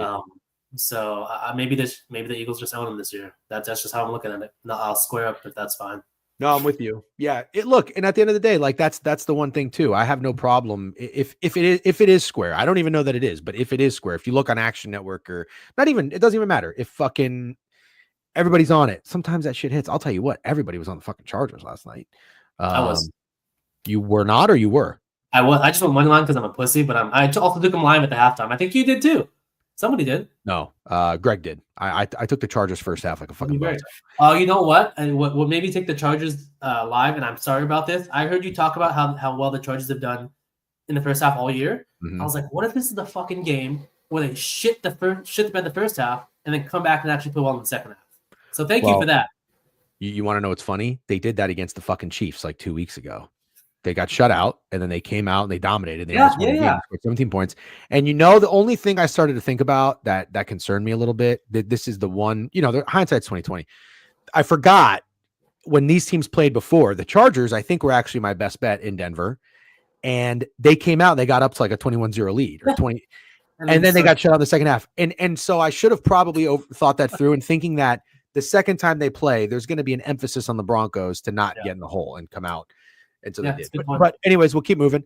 All right, here's a good one. W slate this week though, huh? We've seen some bad slates recently. This is a W slate. Great slate. Great slate. College football playoff. This is phenomenal. What does it say? Shut down. Oh yeah, Quinton Mitchell and Cooper DeJean. They didn't do shit. They didn't allow McLaurin to do shit last game. So I really need Jared Verse. If Saquon Barkley loses the fucking Offensive Player of the Year award to Jamar Chase, he's not. Oh yeah, maybe they're gonna win every game. Chase is creeping. Is he? Yeah, he went from like plus 800 to plus 4 or something. Saquon's still a fat favorite, but I know. What did this motherfucker Beef say? Verse was like minus 150. Now it's even money. All right, Beef said, I have a bet with my work buddies, third grade students, on what race Min Major Matt is. Please clarify if we have a pizza party on Asian. Let us know. There's like 6 billion Asian people. You gotta fucking narrow it down. I know. Well, motherfucker. Would it be Spanish? What else? You are Asian, right? I want to hear what Beef says. I want to see what this motherfucker is. He wants you to get like which part of Asia? What's that? Like which part of Asia or which? Yeah. Give me a little fucking pocket at least. My wife's friends from college are mostly Asian, and we've got everything. There's Korean, there's Chinese, there's Malaysian or Filipino. No, yeah, Malaysian. I would shoot Filipino or Indonesian. Yeah. Can we do this, by the way? Or I don't want to get canceled. What? Matt seems fine with it. Yeah, he seems fine with it. This isn't bad by any means. He is liberal. He asked us to yes. No, in all seriousness, it's got to. I don't know. Kids are saying North Korean, not loving that guy. Nobody is saying North Korean. You South Dakotan educated motherfucker. He is going to online school at Grand Canyon. Yeah. Okay, wait. Let's get back to business. See, this is the hard thing. We stay locked in. Okay, people bitch for us to fucking talk about it, and then we get thrown a wrench. Okay, this is a game I really want to talk about. Matt, Steak's best bet is the Jets. I've done a lot of yapping. I will make this short and sweet. I have said 2 weeks ago it would be hilarious if the Jets play their best football now that the season's over. I'm going to blindly bet on Aaron Rodgers passing yards until it loses. It hit 2 weeks in a row. For what it's worth, pretty lucky the last game. He was like 130 yards going into the fourth quarter. They showed up. I fucking love this spot for the Jets. But what do we keep telling ourselves? Stop betting on bad teams. Blah, blah, blah, blah, blah, blah. Whatever. I don't care. I'm throwing out the window. We ride with Steak, Greg. I think, right? Like you're good. You're good with the Jets too. Totally on board. Okay, so I'm gonna lean into it. I am going to not only play the Jets, but I like points. Because I don't think the Rams offense necessarily struggles that much against the shitty Jets defense. But in closing, I like the Jets team total. I like the Jets, and I like Aaron Rodgers passing yards. We'll switch it up, Matt. What do you think about this game? I'm not betting the Jets this year ever again. They've burned me so many times. This feels like another spot, but when I think about, I know there's a popular talking point, and I don't disagree with it, with McVay going outside, on the East Coast, traveling cross country, taking that offense outdoors. But the Rams are coming in off of extended rest. I just don't love that. For a Jets defense, that's just so bad. It's so bad. and this is something you and I talked about, I think, DJen, after Salah got fired. Their offense this year was never the problem. They never had issues putting up points or Aaron Rodgers completing passes or Wilson going for 102 touchdowns or Devontae going for 202 touchdowns. Their defense is just dog shit, man. They cannot generate any pressure. They cannot stop the run. They're bad against big physical receivers, and we all talked about it. Puka Nacua is the best wide receiver ever in the NFL to ever play. From an X's and O's standpoint, I do fear from that perspective. Especially when you think about the Jets probably should have not covered last week against the Jaguars outside of a 60-yard random open touchdown with Devontae Adams or 60-yard pass to get him in the end zone with a minute left. So I don't love the way they played against the Jaguars. I think they barely escaped with the skin of their teeth, and I don't want to play them again. How funny is it when you look at this 3-game stretch that it's actually kind of impressive? The Jets lost to the Broncos 10-9, the Vikings 23-17, and they were driving at the end of that game, could have won, and they lost to the Bills 23-20, which is another game they probably could have won. That's kind of crazy. There's this, with all their missed kicks and all their miscues, they would be like 10-6 or some shit, or 10-5 if whoever's doing that record. But I think people are just still holding out for the dog shit Jets, and I just don't want to bet them again. They got home last week. And if you want to talk about being on the right side of the Steelers or being on the wrong side of the fading the Steelers, I think that's the Jets this week. Yep. Bro, I've never laughed harder in a stream than the last 3 days. Love that, Dave Martinez. Thank you. All right, Greg, anything to add or subtract from this game? You like the Jets as well? Matt just gave us a bit of a hint where he said he loves Puka Nacua. Are you Portuguese and Hawaiian? Not even close. What a terrible! You're an engineer. What an awful thing to say. Now I feel insulted. Well, now that no, I can see the bias being there. But I am none of that dissent. Just my eyeballs talking. I tweeted that I think Puka might be the best receiver of all time when it's all said and done. I made a tier list, and he's above Jerry Rice, and then 3 Vikings receivers, and then Jerry Rice. That's undeniable. Makes sense. I'm with you, DJen. I am getting to the Jets this week. I think this is just one of those nasty. This is Texans Jets game last year. We have a team that's coming in, playoff team, and just for whatever reason lays an egg. I do think McVay gets so up for those Shanahan matchups, and for him to beat Shanahan twice this year, and they're sort of in the driver's seat for the NFC West. They're looking like they're going to make the playoffs. This just has spoiler written all over it for me. And I haven't bet the Jets in 2 months. So this is my little treat for laying off the Jets. Relapse. Yep, exactly. I've been so clean, and somebody just took out a nice cold Miller Lite. To get you to the window, Greg. Even though I won't, and I don't like the Jets. What was I gonna say? Fuck. God damn it, I lost it. I'm sorry. You were saying something came to me. The Rams playing a short week of division game back at home, and you love that. Oh yeah. Well, let me. I love this word. Extrapolate on that. If we love this. So I talked about this earlier in the week, but I said, listen, if Greg didn't have such a challenging year and we had 2023 Greg with the map plays, which everybody loved and wanted more of, that's okay. We'll get back to it next year. It's all right. We're giving you a pass. Lazy on it. That's okay. This, in my opinion, would be a map play because, listen to the Rams stretch to end the season. Yeah. They went to New Orleans.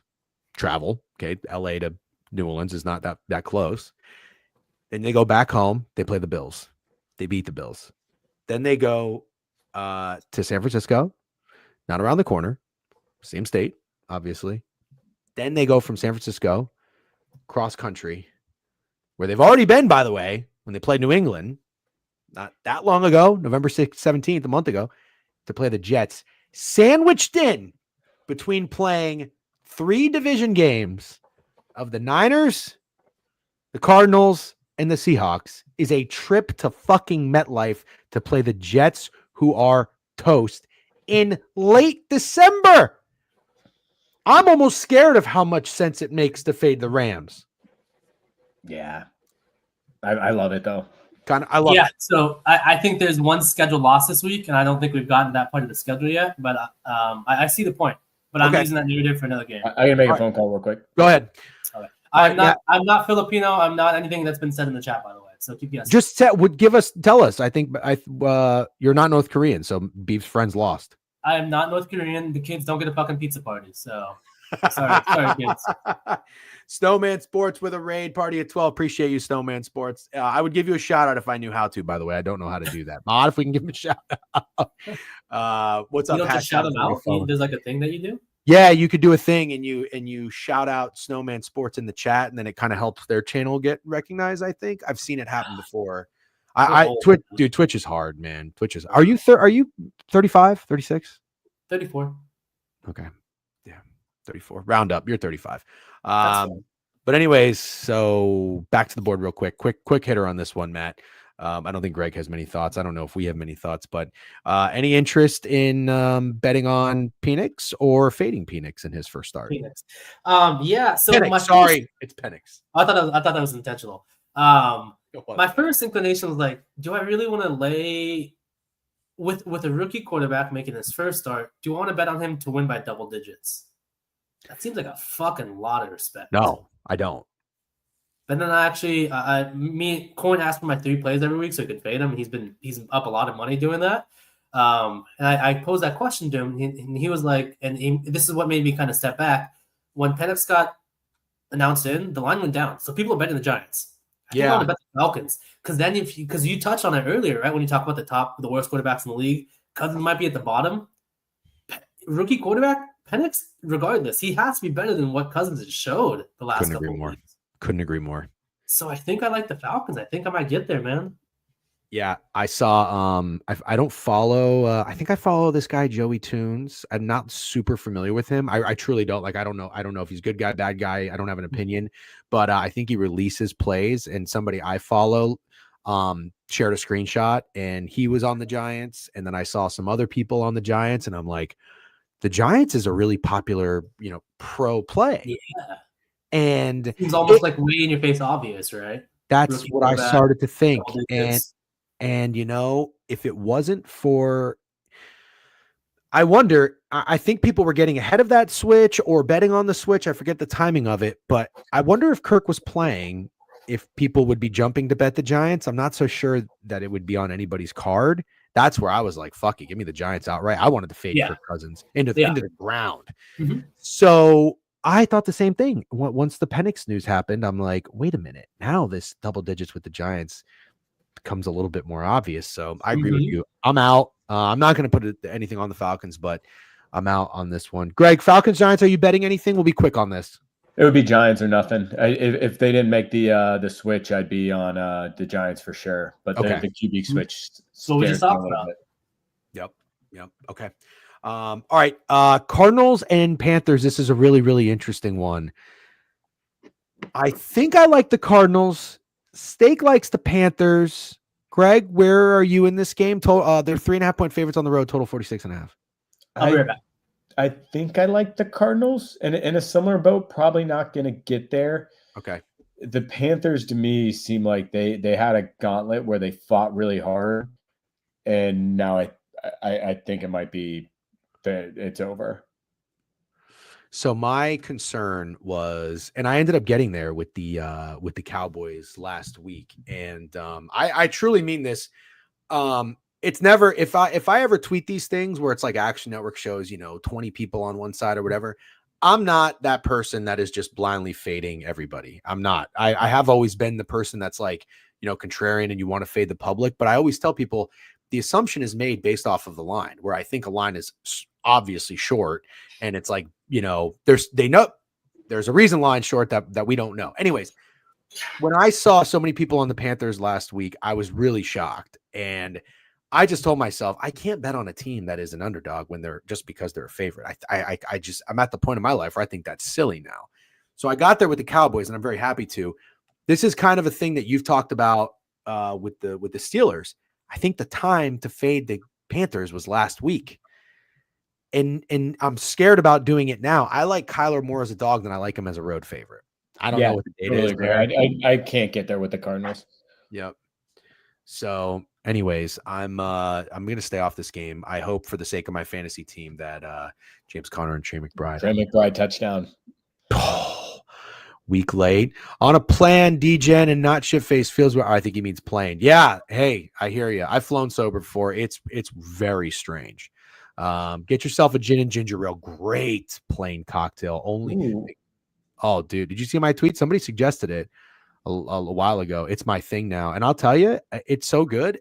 I've been sticking to clear stuff a lot more than the dark stuff. And the hangovers, it's not a myth. Like the hangovers are not as bad as if you were drinking. For sure. It's crazy how that's real, which sucks because I love whiskey. But yeah, it's quite nice. It's quite nice. Anyways, Matt, did you have any quick thoughts on Panthers Cardinals? No. Nothing. Okay. Yeah. Don't forget. Oh yeah. Seriously, Greg, you wouldn't believe this. You're gonna love this. Did you see my tweet about the pretzels? Plain pretzels? Dude, yeah. So I had a beer and 3 drinks. Guess how many times I peed in 2 hours? Oh, it absorbed all the liquid, yeah. One time. Wow. Can you believe that? No, I actually can't. I guess low. I was literally like, it was like 30 minutes went by, and I almost, just because I'm wired that way, I'm like, well, I should go to the bathroom. But I'm like, wait a minute. I'm like, I don't feel like I have to go to the bathroom. This is insane. I sat in my seat. In the car again. Dude, to sit in my seat for longer than 30 minutes while I'm slamming drinks felt so weird. And that's when I tweeted it. I realized I was eating pretzels, and someone was like, yeah, salt retains water. And I was like, wow, this is genius. Yeah. So anyways, okay. I have a play in this Lions Bears game. It's not going to be the Lions on the spread. Mine might be the Lions on the spread. I might just be chalky chalk. That's okay. I'm going to get cute. I like the Lions team total. Their defense. You're going to get burned, man, with the Lions and the Ravens team total. No, you're going to get burned on one of them. You're getting too cute, I think, because you don't bet this way ever. Yeah, you're talking about 2 divisional games. I've been a team total guy, and I lose more than I win on team totals. Right. So I think like Greg said, you bet in division games. You don't want to rely. You're just focused on one point of the team, which is okay. But now you do it in 2 games, which you never do 2 games in the same week that I recall. So I don't know. I hope you get there. Yeah, it's 2 games, same spread, same situation, divisional. Well, one's at home, but I see what you mean. That doesn't make it better. One's on the road. So all right. Well, Greg, you can piss out of them. I do too. Matt, do you have any quick thoughts on this? I do like the over. I will say that. Come on. I'm not going to tell you the Lions team total over just specifically. I do like the over though, but man, that Lions defense. I know it's just so unfortunate with the potential that they had this year with that team. I don't know if the Lions really care about this game. Really? So, I mean, I'm sure they obviously do. But when you think about they have the Packers and the Vikings still coming up right after this. I mean, I don't know how the Bears care about anything, right? They're already dead. Yeah. But at the same time, you know how much criticism Williams is receiving on a daily basis.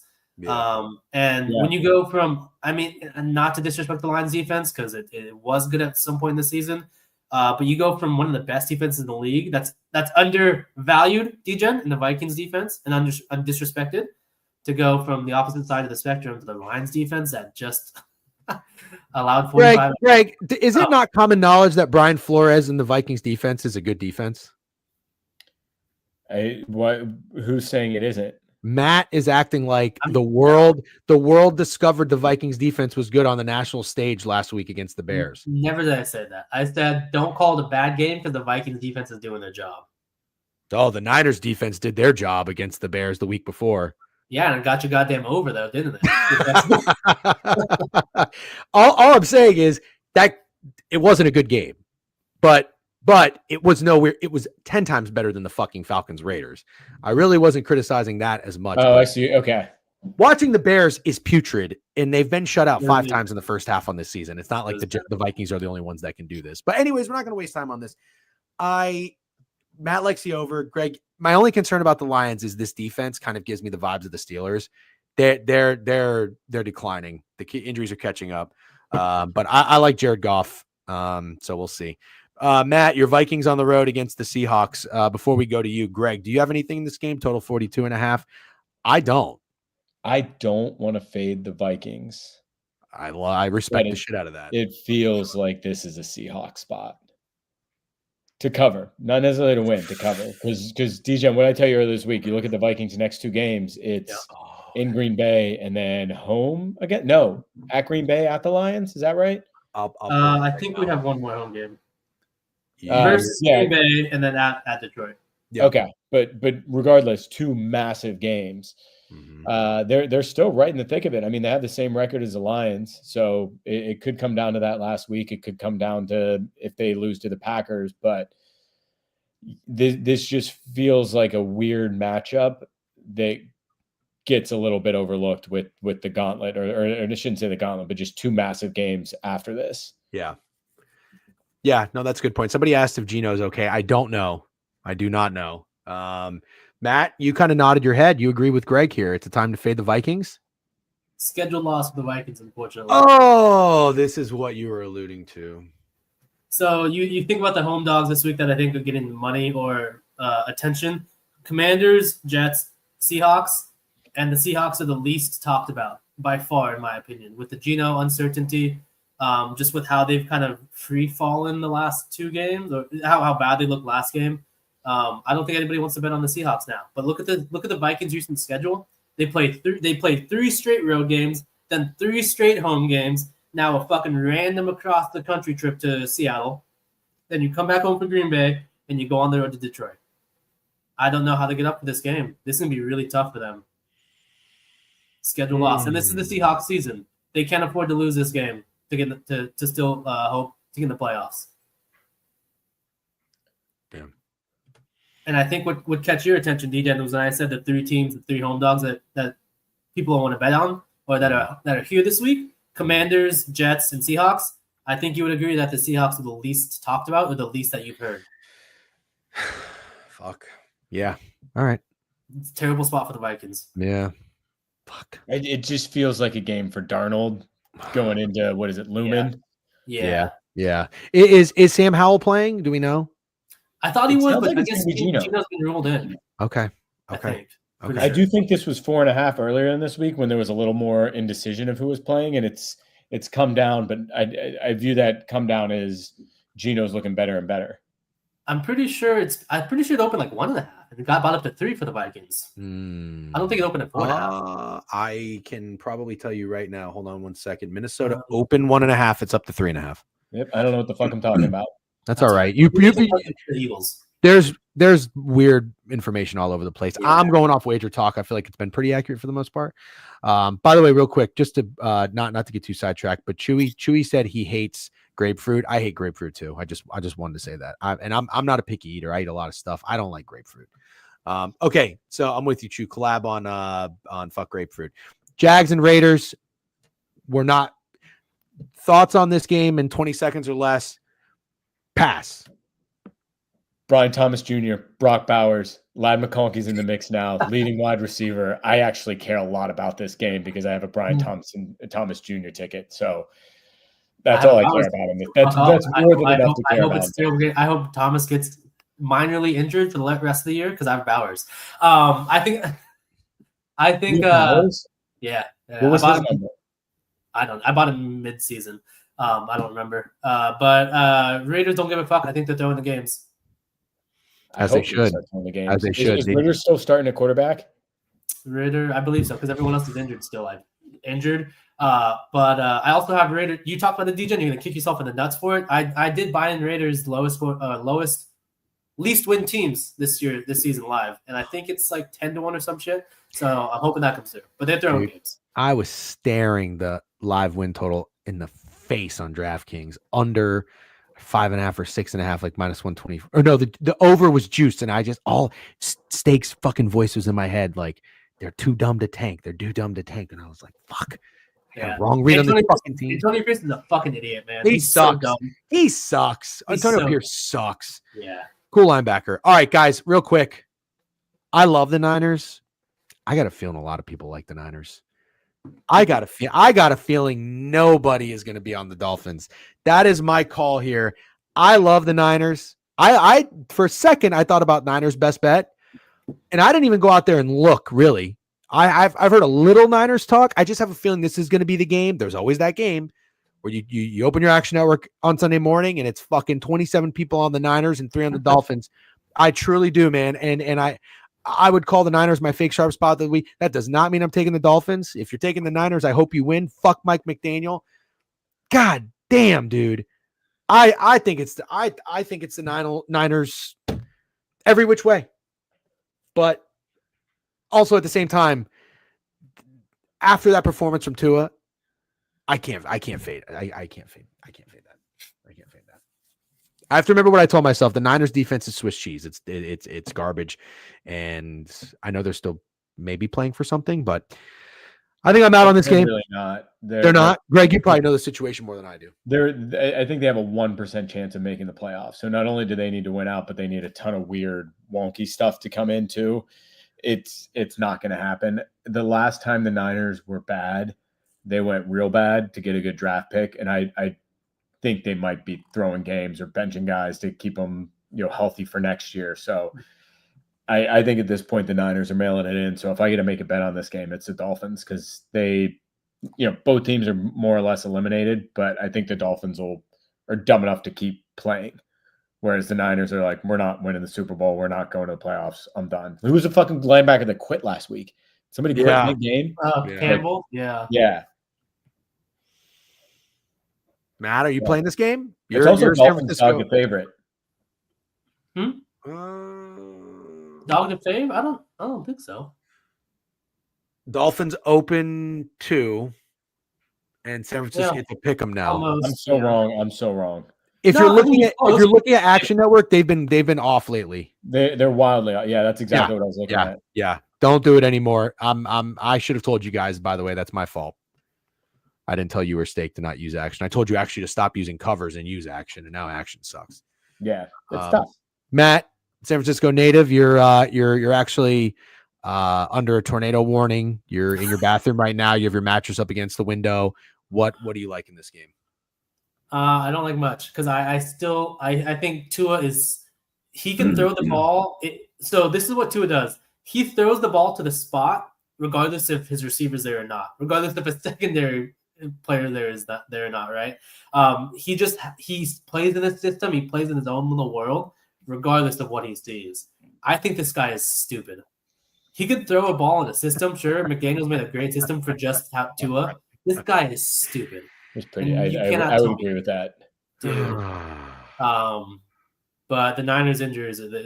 We've seen their defense. It's just piling up. So I mean, I'm taking the Dolphins. If you're a team that's on the verge of quitting, and you're going to Miami, you're gonna quit.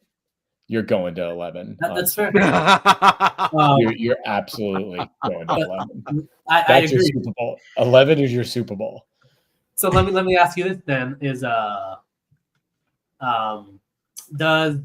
Shanahan might be coaching for his job? No. He's underperformed a lot. Oh yeah, but I think he's already like you make your decision now. I don't think he'll win against the Dolphins. I don't know. I could be wrong. I don't know. You lost a Super Bowl in overtime a year ago. Let's not overreact. You got a good guy. That's fair. I mean, John Lynch with the personnel decisions they've made, they spent a lot of fucking money on like 3 fucking players, and they're all not getting any younger. They're all injury prone. Yeah, I don't know. You missed your window if you're the 49ers. That is true. But yeah, I think I think Tua is so stupid. I just can't bet on him, man. We saw it last week with the Texans. He just throws the ball where it's supposed to be. He doesn't care who the fuck is there. Unbelievable. It's like, all right, this is how I ran the play in practice when there was fucking, dummy pads there and just hand off, fake that read, and then go over the middle. It's like, brother, there's a safety right fucking there. Stop it. Doesn't give a fuck. Yeah. He might not be him. All right. We're gonna wrap it up here. It's 12:02. Thank you everybody for hanging out. By the way, we really appreciate it. If you want the best bets, Matt, I didn't even ask you, but I just assumed your best bet was the Ravens this week. Is that correct? It's between. I bet them all. I haven't put the word POD in front of it yet. Okay. Ravens and Seahawks and the Eagles some way would be the all contenders. Okay. All right. I like those 3. I like 2 of the 3. Patriots, Buffalo. Buffalo's 14-point favorites, total 46.5. I'm not touching this game. Are you guys? Nope. Nope. I don't- Shout out Matt. Need Great. 2 more losses for the Patriots win total to hit. They play the Bills twice. Yep, and the Chargers next week. God. So Yeah. one at a time. One Matt, at a time. thank you for the Degenerate newsletter off-season contribution. Bills over win total. I think all of us were kind of sleeping on him a little bit after being pro Buffalo the past 2 years, and then you kind of said this is the time to buy in, and we all did. Greg's got the MVP. I got the win total over 2 units. I think at a plus price too. So Yeah. W's. Thank you. That was awesome. Yeah, Great yes, job. you All are. over. The only thing I'll say is the Bills defense is tired. Look at the last 2 weeks. Yeah. Absolutely. I like this under, actually. I'm glad you brought that up. I do like this under. I don't see anyone getting there to this under because the Patriots are fighting like hell, and in the fourth quarter they're putting up points. The Bills are just a buzzsaw lately on offense. Who's betting this under at 46.5? I might get burned. That's the only reason I don't want to take it, because it feels like a game where you take the under and it's 46.5 and it comes in at 48. But man, I'm going to have a tough time laying off of this under. It's also the first time in like a month the Bills have played outside. You know what's really interesting, Greg? I'm surprised I didn't even think about that. On Wager Talk, well, you don't tune in all the time, Matt. You probably hear me reference like the side or the total that has the most money. And again, we always take the splits with a grain of salt. Doesn't dictate wagers or anything. But for a little while, it was whatever had the most money wasn't hitting. I just looked at this because I was like, "Ooh, I wonder who is taking this under." The total with the most money on it this weekend, 95% of the money is on the over in Buffalo. It has to be. It makes sense with what they've been doing on offense. I didn't even think about that. I thought maybe this would be late December Buffalo, shitty weather. But you're right. I mean, the Bills just put up a fuck ton of points. The Patriots have been scoring. Wow. Okay. All right. That's interesting. Could be maybe the most contrarian under of the day. Maybe a first half under. I don't know. I've gotten fucking cute and I just took the fucking Chargers first half and they fucking win the game. Assholes. Anyway, let's wrap it up real quick. Last game, my Buccaneers are on primetime playing the Dallas Cowboys.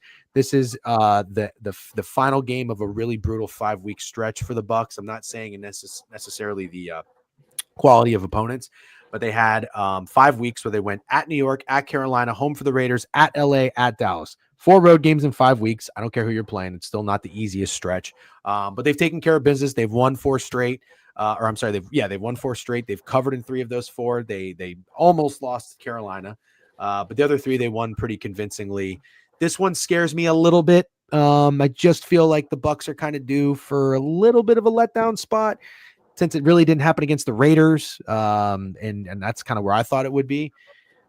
At the same time, fuck the Cowboys, dude. Fuck the Cowboys. Fuck Primer. I'm loving everything I'm seeing from the Bucs. Kay Adams, I think that's her name, just said that she thinks the Bucs played the most complete game of football that she's seen this year. I couldn't agree more. Well, I agree. I disagree a little bit. They were losing in the first half, but that they were unbelievable. I saw some Chase Daniel break down some of their offensive schemes and plays, and Liam Cohen and Baker is just a match made in heaven. Mike Evans is the dog too. Total 48. Could this be a little bit of a nasty under? I don't know. The Cowboys did their job. They've won 3 of 4 with Cooper Rush. Bucs laying 4 on the road sounds tough in prime time. I don't really have a strong read on this game. Greg, do you? I don't know how you fade the Bucs. I don't know how you fit the Bucs right now. They just keep seeming to get it done. I don't have a play in this, but I cannot fade the Bucs. I think the time to fade the Bucs, if you wanted to, is probably next week when they play the Panthers again. Not a bad read. The Panthers do always sort of have like a weird game late in the year when in Tampa, where they like show some fight. Sam Darnold was actually the quarterback one year. I think he had like 3 touchdown passes or something. It made us sweat a little bit, but okay. Don't fade Tampa. Matt, anything in this game? Highest scoring game of the week. Let's have something fun. This game was flexed into the Sunday night primetime game. I don't care that Tampa Bay just scored 40. Let's just have something fun, man. I'm cool with it. I don't care if it's square. I don't care if the fucking 100% of wager split talks or numbers are on the over. Why not? I mean, Baker is what reason is there to fade Baker at the moment? He looks so fun. He looks loose. He was you tweeted it, I think. He was born to throw the ball to Mike Evans. Yeah. He was. Yeah. Mike Evans they're pushing his 1,000-yard bonus. I Yep. think is what everyone's talking about all over Twitter. Don't care, just play it. It's gonna hit. Yep. That'd be wild because he missed 4 games. Yep. Yeah, Yep. insane. But Baker, he openly admitted on the media. So why would you fade that? He's gonna force it to no matter what. Cooper Rush, better quarterback than Jameis Winston. He's playing at a Pro Bowl level. No, but I mean, Tampa Bay Buccaneers defense is awful. Their secondary is poop. So why not just 30-30 overtime, highest scoring game? CeeDee Lamb could have a day. Yeah, man. He could have a day. Yeah, it's been a while since he had like a really, really big day. Give me a Jamar Chase 200-yard, 2-touchdown day, so Jamar Chase gets kicked out of the fucking offensive player of the year. Oh my god, dude, I would be so fucking. I'm really nervous about that. We need a big day from the Eagles and Saquon. All right, guys. All right. Thank you very much. Running on 2 hours exactly. Mid-Major, thank you as always for joining us. Make sure to follow at Not Mid-Major Matt on Twitter. Greg at Greg._GoGodino. Thank you for making the time, gentlemen. Have yourself a great weekend. We'll see you guys. Good luck, everybody. Guys, take care. All right, see ya. Guys, thank you for hanging out. Just needs 86 more per game. Is that serious? Is that what it is now? Holy shit. All right, I'm going to let you go. Again, just a reminder, if you want to do some late-minute Christmas shopping, I don't know why I'm like hunched over like this. Late-minute Christmas shopping, bam, crew necks, hoodies, beanies, shop.thedegenerateweekly.com. You can get it on the website. You know what to do. You know where to go. Have a great day. I am going to figure out what to do with myself for the next 7 hours before I get to, I think I'm going to watch it with my dad and my sister tonight. The Notre Dame game, we're going to go to a Notre Dame bar. I don't know which one exactly. And I don't know that I can make a reservation. So I just have to get there early. So the challenge is always getting to these bars early and getting a spot, which I don't mind doing, is the juices start flowing. The juices are flowing and I want to start drinking. So I'm obviously I'm going to get a Guinness to get started. Really try hard not to get a shot of whiskey to follow it up right off the bat. I'm going to pace myself as best I can, but I'm fired up. Notre Dame 31-28. That's what I think happens. If they win 48-14, I lose 3 units. I don't give a fuck, Smokey. All right. Have a great day. Who needs a raid? Who needs a raid? Who needs a raid? Who needs a raid? Who needs a raid? Oh, betting news is up. Let's go say what's up to those guys. Good dudes over there. Is BTL on? I never know with BTL. Remember, Mikey Overs isn't a fan of the Degenerates, so we don't want to go over there while he's rolling. No. All right. Ray. Let's go to betting news. Say what's up to those guys. Oops, I don't want to do that. I want to go back to Twitch, and then I want to go to creator dashboard, manage stream. All right, let's go. /raid. Is it your betting news? Fuck. Is it betting news? Hey. All right, go join the raid. Have a great weekend, guys. Thanks for hanging out. We're going to be on tomorrow. W. Snide for the graphic. We're going to be on tomorrow. Steak and I will be talking. I think we're going to go 10:30. I think Ramble's going on earlier or something like that. 10:30, 10:45. We will see you then. Have a great day. Good luck on all your bets. And thank you as always for the support. Peace. Go Irish.